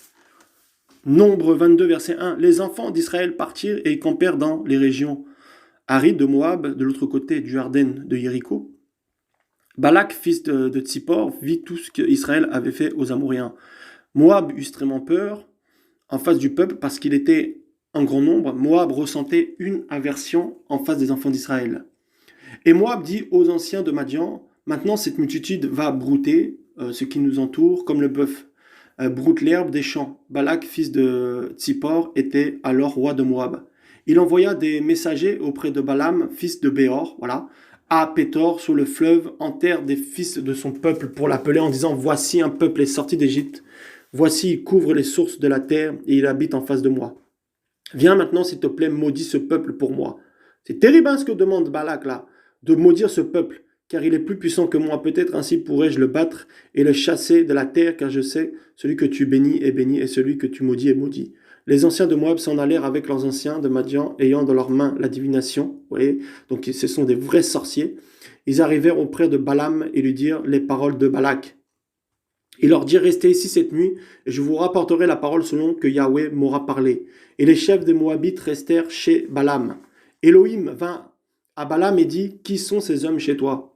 Balaam répondit à Elohim, Balak, fils de Tsippor, roi de Moab, a envoyé vers moi. Voici que le peuple sorti d'Égypte couvre les faces de la terre. Viens et maudis-le pour moi. Peut-être ainsi pourrais-je le combattre et le chasser. Elohim dit à Balaam, tu n'iras pas avec eux et tu ne maudiras pas ce peuple, car il est béni. Donc là, ici, le Seigneur va lui répondre, va lui dire, non, tu ne vas pas maudire ce peuple-là parce qu'il est béni. Voyez? Mais regardez par la suite ce qui va se passer, en fait, c'est que Balaam, en fait, va redemander, en fait, au Seigneur. Et Balaam se leva le matin et dit au chef qui avait été envoyé par Balak, retournez vers votre terre, car Yahweh refuse de me laisser venir avec vous. Vous allez voir la compromission. Ainsi, les chefs des Moabites se levèrent et retournèrent auprès de Balak et dirent à Balaam, a refusé de venir avec nous. Balak envoya encore des chefs et en plus grand nombre. Donc ils vont vous mettre la pression. Si tu ne veux pas accepter leurs offrandes pour sortir de la vérité, ils vont envoyer des personnes encore plus nombreuses. Voilà comment fonctionnent les faux prophètes. Si tu ne veux pas croire à leur mensonge, ils vont t'envoyer d'autres personnes. D'autres démons, d'autres esprits aussi. Ils arrivèrent auprès de Balaam et lui dirent, ainsi parle Balak, fils de Tsippor, s'il te plaît, que l'on ne t'empêche pas de venir vers moi. Car je t'honorerai beaucoup si je ferai tout ce que tu me dis. S'il te plaît, viens, maudis-moi ce peuple. Balaam répondit, dit au serviteur de Balak, quand Balak me donnerait sa maison pleine d'or et d'argent, je ne pourrais pas passer outre à la bouche de Yahweh, mon Elohim, pour faire une chose petite ou grande. Donc il était ferme, Balaam.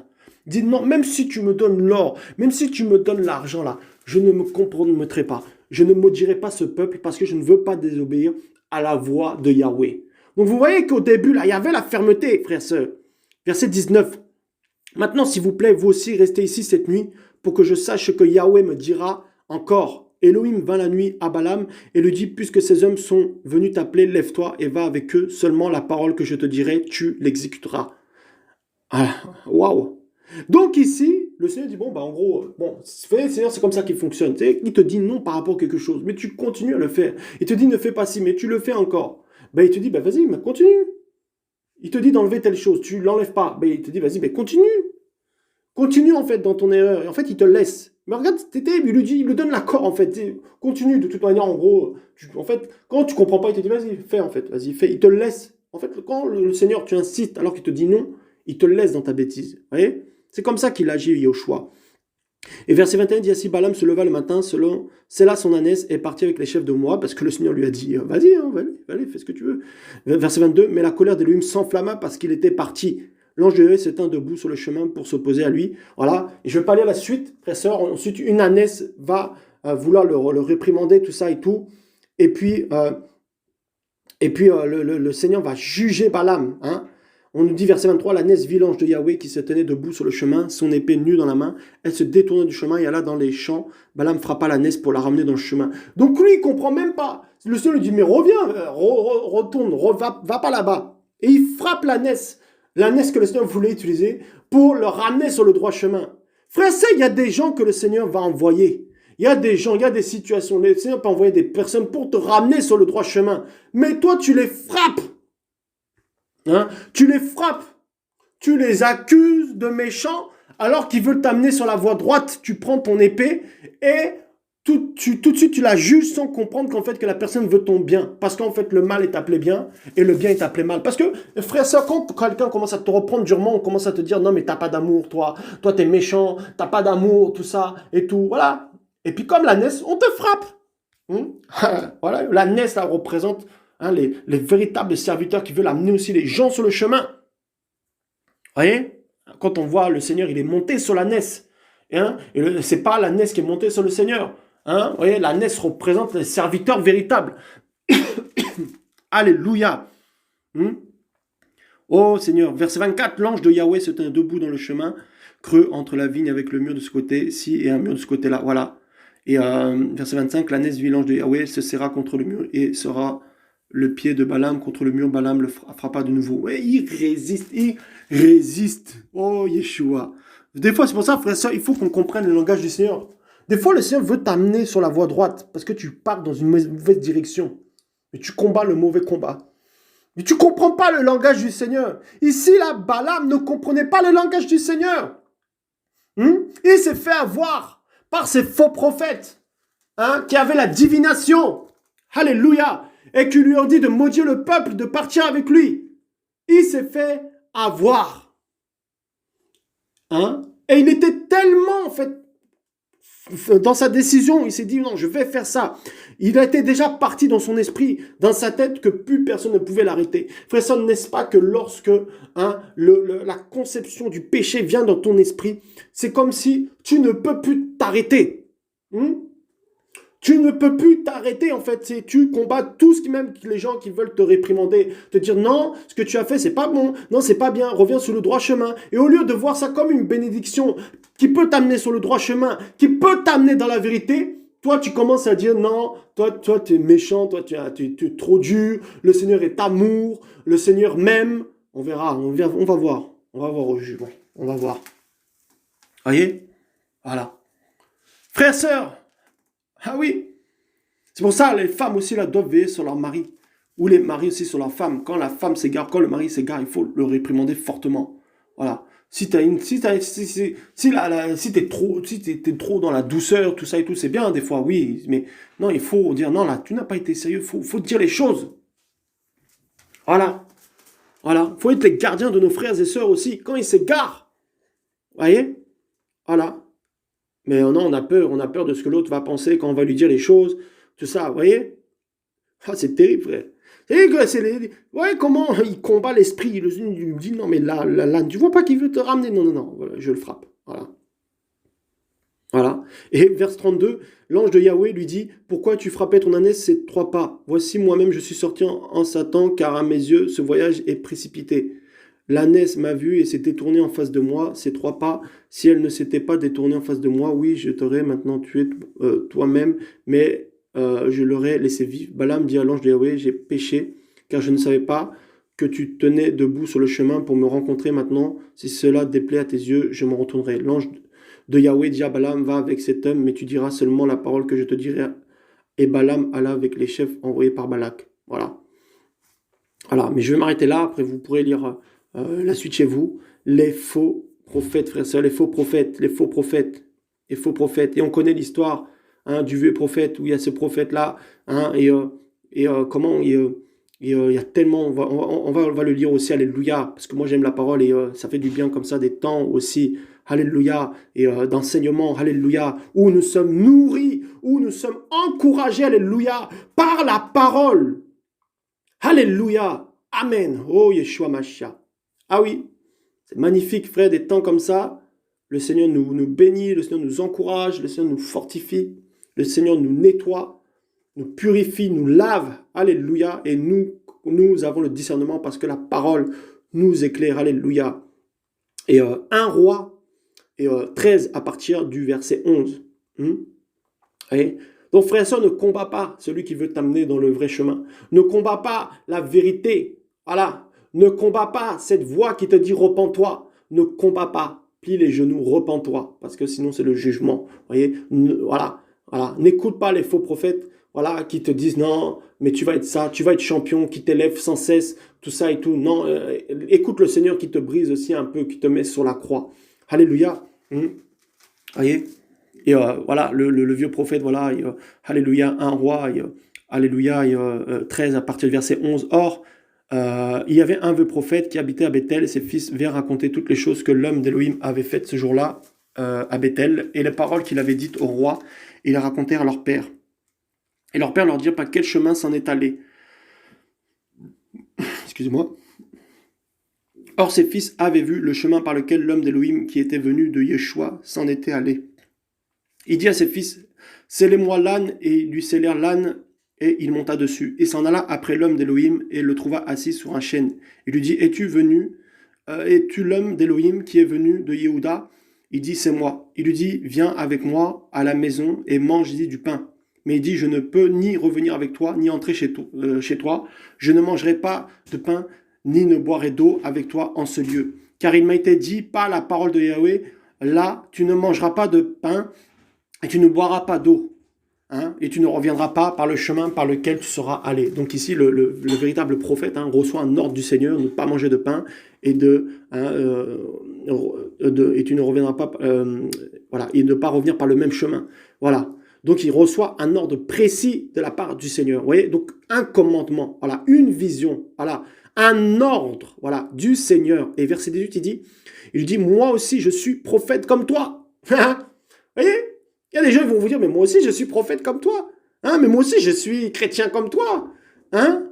Toi, tu sais, tu as la conviction, tu ne dois pas faire ça, tu ne dois pas faire ci. Il va te dire, mais moi je suis aussi comme toi. Moi aussi j'ai une relation avec le Seigneur. Hein? Voilà. Et maintenant on va voir la suite. Il lui dit, moi aussi je suis prophète comme toi. Et un ange m'a parlé avec la parole de Yahweh en disant, fais-le revenir avec toi à la maison pour qu'il mange du pain et boive de l'eau. Il le trompait. C'est terrible, hein? Il va mentir carrément. Il dit même, un ange de Yahweh m'a parlé pour dire, fais-le revenir avec toi à la maison pour qu'il mange du pain et boive de l'eau. Ouais, comment le vieux prophète ici qui représente le faux prophète va tromper le véritable prophète, va tromper le véritable enfant du Seigneur, l'enfant du Seigneur, toi qui as reçu une mission précise, il a reçu une mission, cet homme-là, de ne pas revenir par ce chemin-là, de rien manger. Et là, il lui dit, mais non, moi, il y a un ange qui m'a dit, je suis prophète comme toi, moi, il y a quelqu'un qui m'a dit aussi ça. Et il va le détourner de sa mission, parce qu'il va écouter plus l'homme que la parole qu'il avait reçue au début. Voyez? Donc, même si des fois, si tu as reçu une mission de la part du Seigneur, si le Seigneur t'a dit de faire quelque chose, et que tu es convaincu que c'est le Seigneur qui t'a dit, comment on appelle ça, alléluia, de faire cette mission, peu importe les paroles des hommes, même s'ils ne comprennent pas cette mission, même s'ils ne sont pas d'accord avec toi, si c'est le Seigneur qui t'a dit de le faire, fais-le. Si ce n'est pas le Seigneur, bien entendu, ne fais pas. Voilà. Mais si tu es convaincu que c'est le Seigneur, parce que frère, sœur, lorsque Noé a commencé à construire l'arche en bois, je suis persuadé que dans cette époque-là, les gens ont dû se dire, mais attends, mais il est fou ce gars-là, il est en train de construire une arche, mais qu'est-ce qui se passe et tout ça? Oh là là, et en plus il met tout ce temps-là et tout ça, il dit qu'il va avoir un déluge. Ils l'ont pris pour un fou. Ils l'ont dit, mais là, Noé, là, il est... Je suis sûr, les gens disaient, mais qu'est-ce qu'il fabrique, en train de construire un bateau géant? Qu'est-ce qu'il est en train de... Mais lui, il suivait... Comment on appelle ça? Le Seigneur. Lui, il suivait Yeshua, Yahweh, les ordres qu'il avait reçus. Donc, il y a des choses que toi, tu as reçues, les gens ne peuvent pas forcément comprendre parce qu'ils n'ont pas ton intimité. Ils n'ont pas, comment on appelle ça, la relation, ils ne sont pas dans ta relation personnelle que tu as avec le Seigneur. Toi, tu sais que le Seigneur t'a parlé, peu importe ce que les gens pensent, ta famille, les gens autour de toi. Toi, tu sais, donc reste sur ce que le Seigneur t'a dit. Qu'il pleuve, qu'il neige, parce que parfois, lorsqu'il pleut, lorsque tu sens que ça ne va pas dans ta marche chrétienne, tu peux commencer justement à écouter ces faux prophètes en disant, finalement, ouais, peut-être que tu avais raison, peut-être que j'étais pas fait pour faire ça, peut-être que je devais pas faire ça, peut-être que je devais pas faire cette association, peut-être que je devais pas prêcher, ou peut-être que je ne devais pas, je ne sais pas, donner au SDF, voilà. Alors que toi, tu sais très bien ce que tu as reçu dans ton cœur. Tu sais très bien ce que tu as reçu de la part du Seigneur. Donc les faux prophètes vont te détourner. Te détourner de la vérité, te détourner de ce que le Seigneur, toi, t'a dit de faire.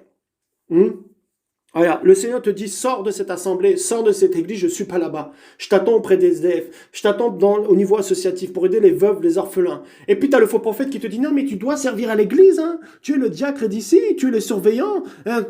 Qui on va avoir maintenant pour faire ce service-là? Non, tu sais, tu es indispensable ici, on a besoin de toi, tu sais. Voilà, et puis ils sont avec un beau sourire mielleux comme ça, et puis ils t'emprisonnent. Voilà. Voilà comment ils vous coincent. Alors que ça t'a dit non, sors de là. C'est un ordre. Voilà. Voilà. Le Seigneur t'a dit, mets en place une association. Tu as des hommes qui te disent, non, mais tu sais, tu n'as pas encore assez d'années dans le Seigneur, tout ça. Et voilà, et tu dois encore beaucoup apprendre. Voilà. Et, tu sais ce que tu as reçu. Fais cette association-là. Alléluia. Tu sais ce que tu as reçu. Le Seigneur te dit, baptise-toi, prends ton baptême. Tu sais ce que tu as reçu par rapport au baptême.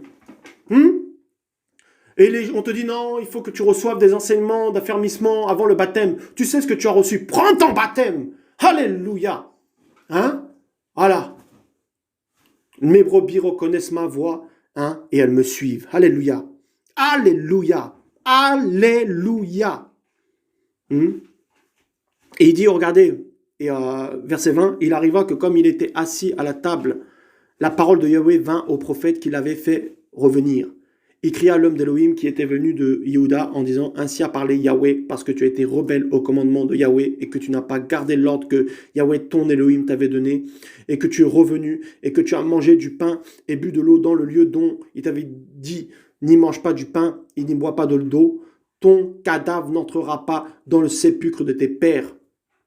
Il arriva qu'après qu'il eut mangé du pain et après qu'il eut bu, c'est la lane pour lui, pour le prophète qui l'avait fait revenir. Et celui-ci s'en alla, un lion le rencontra dans le chemin et le tua. Ah! Son cadavre était étendu. Vous vous rendez compte que, frères et sœurs, parce qu'il a désobéi à l'ordre du Seigneur, parce qu'en fait, forcément, peut-être ce vieux prophète aussi avait une certaine stature, et que lui, en tant que jeune prophète, il a respecté, il a dit, mais ouais, il est vieux quand même et tout, donc je vais le respecter et tout ça. Mais vous voyez, ce n'est pas l'âge qui fait que tu dois écouter. Non, tu dois écouter d'abord le Seigneur. Tu as des gens qui vont te donner des conseils. Tu as des gens qui vont te dire de faire des choses autour de toi. Tu as des chrétiens qui vont te dire, fais comme ci, fais comme ça. Oui, mais tu dois toujours consulter le Seigneur pour vérifier qu'est-ce que le Seigneur dit dans sa parole. Qu'est-ce que le Seigneur dit? Le Seigneur te dit, arrête de payer la dîme. Va donner aux pauvres, va donner aux SDF. Tu continues à payer la dîme. Voilà. Tu continues, malgré tout. Le Seigneur dit, toi qui es père, tu dois arrêter de vendre ta fille. Voilà. Tu fais la dot. Alors que la dot, c'était quand la femme était violée. Voilà. Et dans les traditions de tes pères. Moi, je ne suis pas dans les traditions. Je t'ai parlé, je t'ai dit déjà par rapport à la dot. Je t'ai parlé par rapport à ça. Mais tu veux vendre quand même ta fille. Mais tu vas mourir. Tu vas mourir. Et on parle bien sûr de mort physique, mais c'est aussi la mort spirituelle. Voyez? Voyez? Frère, il est le même aujourd'hui, hier, éternellement. Voyez? C'est terrible. Et au contraire, frère, ceux qui sont véritables, quand ils prophétisent aussi pour la construction. Vous pourrez lire 1 Corinthiens 14, verset 3. C'est pour la construction quand ils prophétisent. Voyez? Voilà. Alors, pour finir, parce que je pense qu'on fera une deuxième partie par la grâce de Yeshua. Et, on est dans la première partie, bien sûr. Alléluia. Et on fera peut-être une deuxième partie, mais on va prendre un dernier passage, donc dans 2 Corinthiens 10, à partir du verset 12. Car nous n'osons pas nous ranger parmi certains qui se recommandent eux-mêmes, ou nous comparer à eux. Mais en se mesurant à eux-mêmes, avec eux-mêmes, ils se comparent eux-mêmes à eux-mêmes et ils ne comprennent pas. Vous voyez? Donc dans les faux prophètes, il y a la concurrence. Oh, c'est moi qui ai la plus grande église. Oh, c'est moi qui ai plus de brebis. Oh, c'est moi qui ai plus d'argent. Oh, c'est moi qui ai plus de femmes. Oh, c'est moi, voilà. C'est moi qui ai plus d'onction. Vous voyez, la concurrence de l'onction. Les gens aujourd'hui cherchent plus la puissance que Yeshua lui-même. Ils cherchent plus la puissance, les dons du Saint-Esprit que Yeshua lui-même. Vous voyez? Parce qu'il y a la concurrence, ils se comparent aux autres. Ils se disent, ah, lui, il a ça, moi aussi, il me faut ça. Ah, lui, il a ça, moi aussi, il me faut ça. Et ça amène l'esprit de jalousie. Vous voyez? Comment voulez-vous que les chrétiens qui sont dans ces assemblées-là, de ces faux prophètes, ne se comparent pas eux-mêmes aussi avec les autres. Oh, ils chantent mieux que moi. Parce qu'ils ont cet esprit-là de comparaison. Alors que la main n'est pas sans le pied n'est pas sans la main, tous sont utiles au corps du Mashiach. Mais ils se comparent sans cesse. Et il dit quoi? Verset 13, mais nous, donc les vrais frères, mais nous ne nous glorifions pas sans mesure, mais selon la mesure de la limite définie, qu'Élohim nous a départis pour mesure en nous faisant venir même jusqu'à vous. Car nous étendons pas à nous-mêmes au-delà des limites prescrites. Vous voyez? Donc le Seigneur te donne des limites. Le Seigneur te dit, fais ça, ne fais pas ça, va là-bas, ne va pas là-bas. Il donne des limites, il donne un champ. Quand il envoie quelqu'un, il ne l'envoie pas comme ça du jour au lendemain dans le monde entier, ça n'existe pas. Du jour au lendemain comme ça, il devient apôtre international, ça n'existe pas. Il donne des limites. Parce que frères et sœurs, avant de conquérir un territoire physiquement, c'est-à-dire d'être sur place, il faut le conquérir spirituellement. Avant de venir sur un territoire physiquement, il faut d'abord le conquérir spirituellement. Parce que chaque pays, frères et sœurs, il y a une entité. Toi, tu veux aller au Cameroun, tu veux aller en Côte d'Ivoire, tu veux aller au Gabon, je ne sais pas, et tout ça. Tu dis, je vais aller prêcher là-bas, là-bas, il y aura le réveil, etc. Mais est-ce que d'abord, en esprit, tu as déjà vaincu la principauté, l'entité qui est là-bas? Ou alors une ville que le Seigneur veut te confier. Avant de te confier cette ville-là, il faut d'abord la combattre en esprit. D'accord? Les entités qui sont là-bas, il faut d'abord les combattre en esprit. Et ensuite, maintenant, il t'envoie. Voyez? Et c'est comme ça que tu élargis l'espace de ta tente. Voyez? Donc quand tu envoies tous ces faux prophètes, excusez-moi, évangéliques, qui vont ici et là, qui vont partout dans les nations, qui sont reconnus aux quatre coins du monde, tout ça, et qui n'ont jamais d'attaque, qui n'ont jamais de combat, et qui disent aux gens que quand vous avez des combats, ce n'est pas normal. Vous êtes maudits. Ah ben non, mais les ténèbres n'attaquent que la lumière, frères et sœurs. Les ténèbres n'attaquent que la lumière. Ils n'attaquent pas les ténèbres. Parce que ils n'ont pas de limite. Parce que eux, ils ont l'autorisation de toutes les entités. Bah oui, parce qu'ils sont avec eux. Donc Satan les laisse tranquilles. Oui, bah tu peux passer de toute manière. Oui, tu peux passer. Bah oui, tu peux. Voilà. Mais quand t'es chrétien là, il faut qu'il y ait des anges autour de toi, alléluia. Il faut qu'il y ait une armée d'anges autour de toi, alléluia. Il faut que le royaume du Seigneur se déplace avec toi, alléluia. Alléluia. Il faut d'abord qu'en esprit, alléluia, tu as vaincu, alléluia, la sirène des eaux dans cette ville, la principauté dans cette ville. Et après, une fois que tu l'as vaincu en esprit, alléluia, donc tu peux avoir des rêves, des songes, et tu vois, tu combats déjà là-bas. Après, il t'envoie là-bas, alléluia, avec le mandat, alléluia, avec le bâton de commandement, au nom de Yeshua. Shakabaya kabaleta kabaleta. Alléluia, alléluia. Voilà comment le Seigneur envoie les véritables prophètes. Alléluia. Il les envoie avec le bâton de commandement. Mais avant cela, il y a une formation. Avant cela, il y a un brisement. Que personne ne sorte du désert. Là où le Seigneur t'a mis. Alléluia. Alléluia. Ah oui, il dit, alléluia. Alléluia. Paul dit, j'ai des limites. Même Paul, le grand apôtre Paul, a fait des limites. Alléluia. Voilà. Et regardez aujourd'hui comment ils sont comme des oiseaux migrateurs. Ils vont partout. Voilà les gens qui courent partout, tout ça, ils veulent aller dans toutes les nations, évangéliser. Alléluia. Ils sont déjà morts. Ils sont déjà morts spirituellement. Oui, il y a des hommes qui les suivent. Mais ces hommes-là qui les suivent, ont-ils la vie? Ont-ils, se sanctifient-ils? Ont-ils le Saint-Esprit? Voyez? Ont-ils le Saint-Esprit? Ah, c'est pas sûr. Ah, c'est pas sûr. Ah, c'est pas sûr. Et regardez, il dit verset 15, nous ne nous glorifions pas sans mesure dans les travaux d'autrui, mais ayant espérance que votre foi s'accroissant, nous grandirons davantage en vous selon notre limite définie.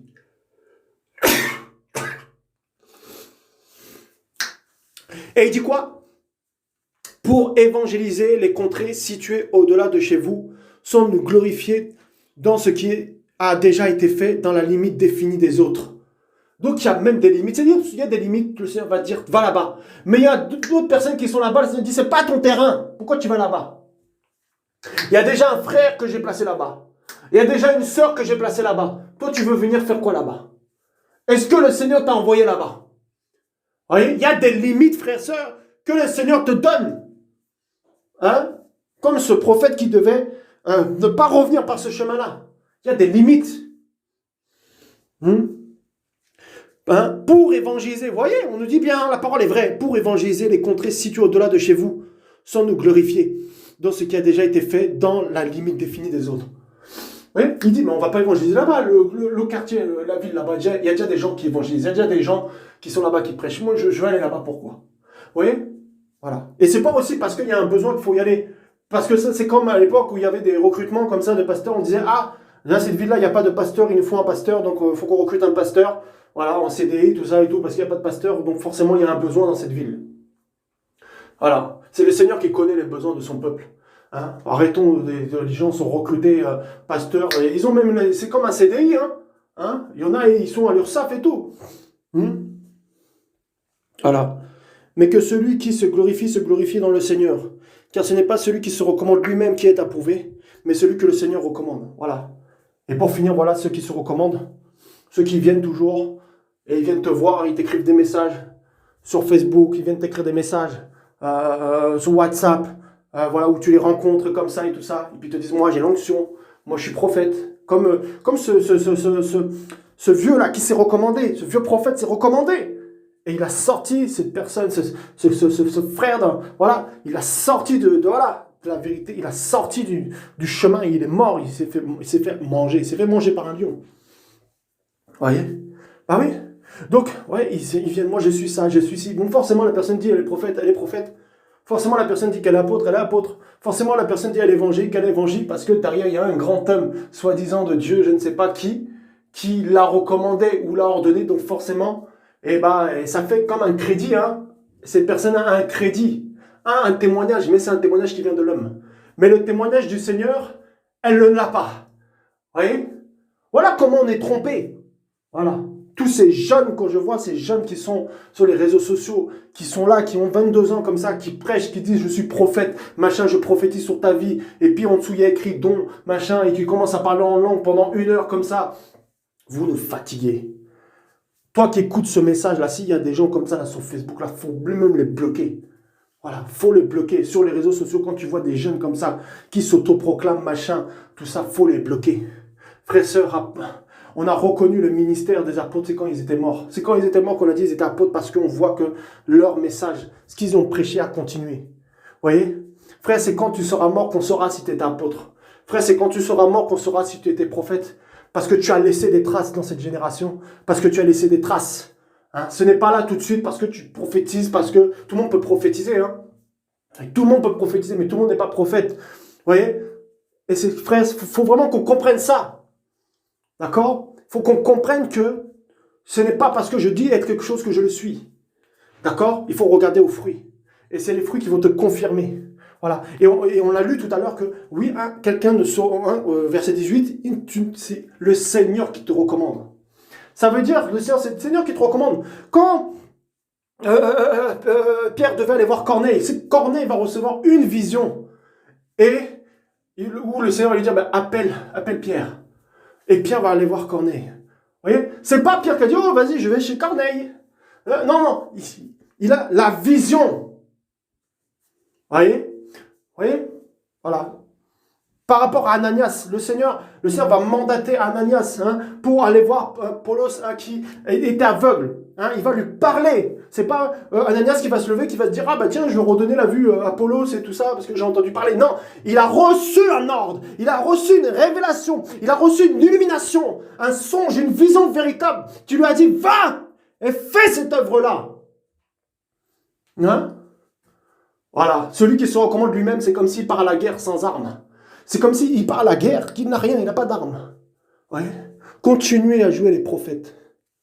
Continuez à jouer les apôtres. Continuez à jouer les saints, tout ça, les véritables serviteurs du Seigneur. Le Seigneur va vous frapper. Ah oui, continuez. Continuez à tromper les enfants du Seigneur. Par votre attitude. Par votre mépris. Parce que vous méprisez les autres. Continuez à écraser les autres avec votre esprit de supériorité. Et parce que vous pensez que vous êtes arrivé. Continuez. Le jugement n'est pas loin. Le jugement n'est pas loin. Voilà. Les jeunes, là, continuez encore à courir ici et là, à vouloir faire votre ministère à droite, à gauche, dans le secret, tout ça et tout. Peut-être que vous avez eu un appel authentique, c'est vrai. Mais ce n'est pas forcément tout de suite, doucement, doucement. Parce que ce n'est pas une course, c'est de l'endurance. C'est-à-dire qu'il faut durer après. Et le peu d'expérience que j'ai, durer là, c'est quelque chose. Il faut durer. Il faut durer, d'accord? C'est-à-dire qu'à la fin, là, il faut qu'on soit sauvé. Parce qu'il dit, c'est pas tous ceux qui disent Seigneur, Seigneur qui seront sauvés. D'accord? Donc doucement.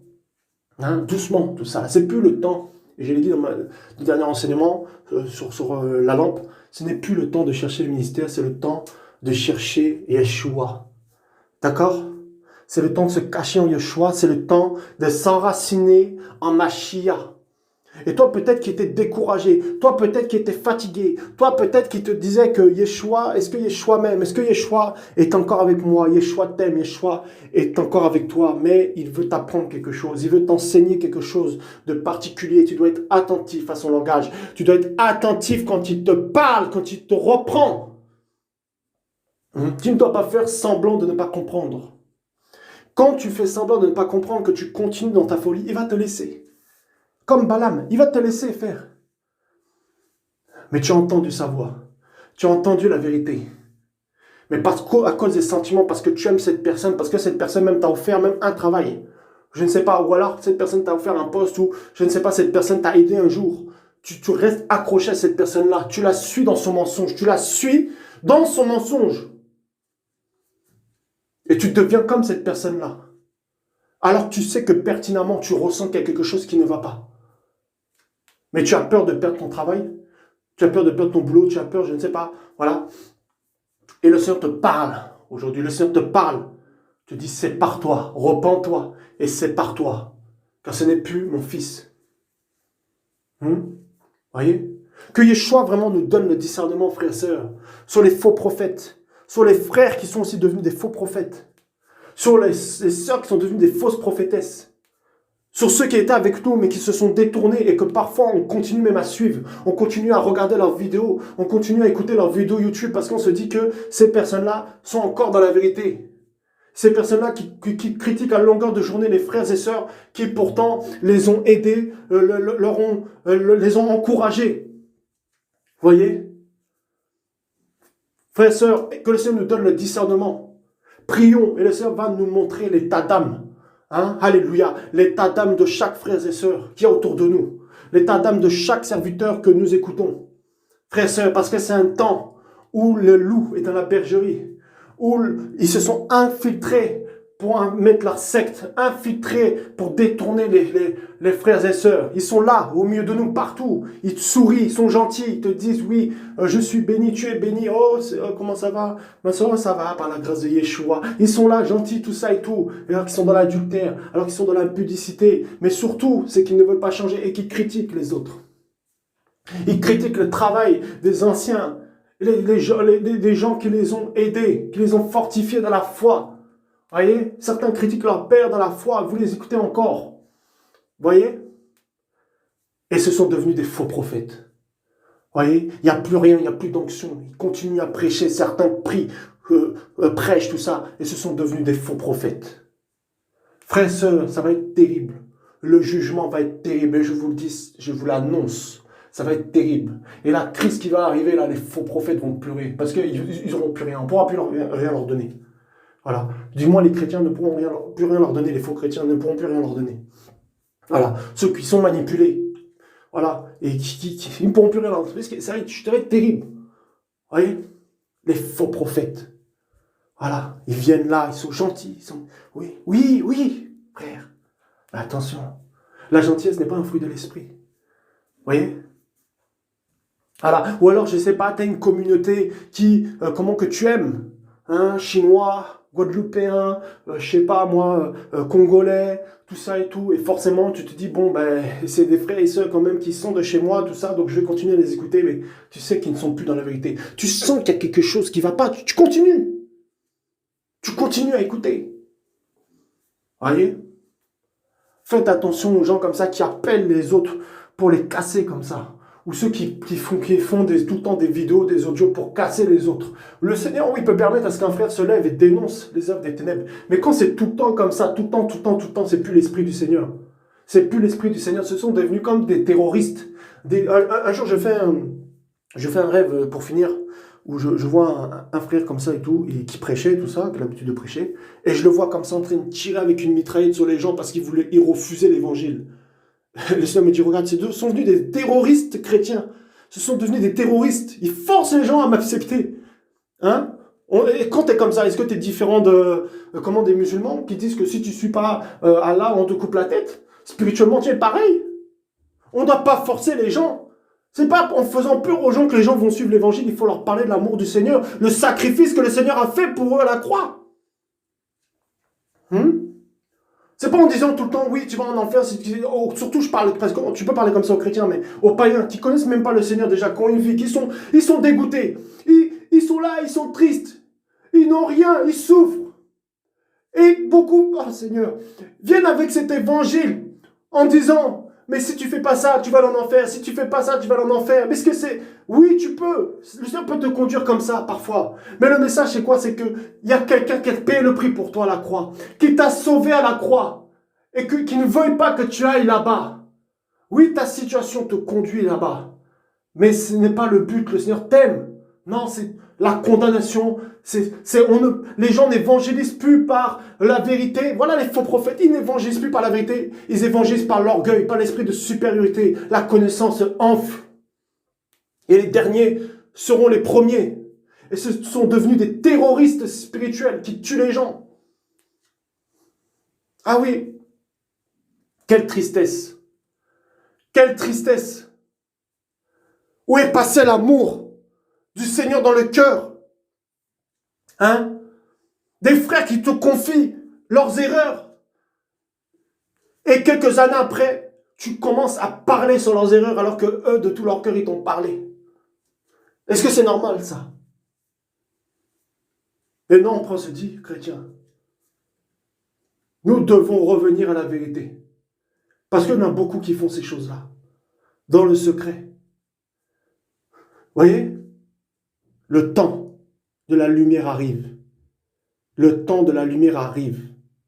Le temps de la lumière arrive. Les ténèbres vont fuir. Et les chrétiens verront vos véritables visages. Les véritables visages des faux prophètes. Les chrétiens verront ça. Ah oui. Au nom de Yeshua. Père, merci pour ta grâce. Merci pour ta fidélité, Seigneur Yeshua. Papa, nous prions, Seigneur, que tu nous éclaires encore. Que tu te révèles encore à nous puissamment. Et que tu te révèles, Seigneur, Papa, à toute personne qui a entendu ce message. Papa, au nom puissant de Yeshua. Papa, tu es fidèle et véritable. Reçois la louange et l'adoration. Tu es grand et puissant. Amen.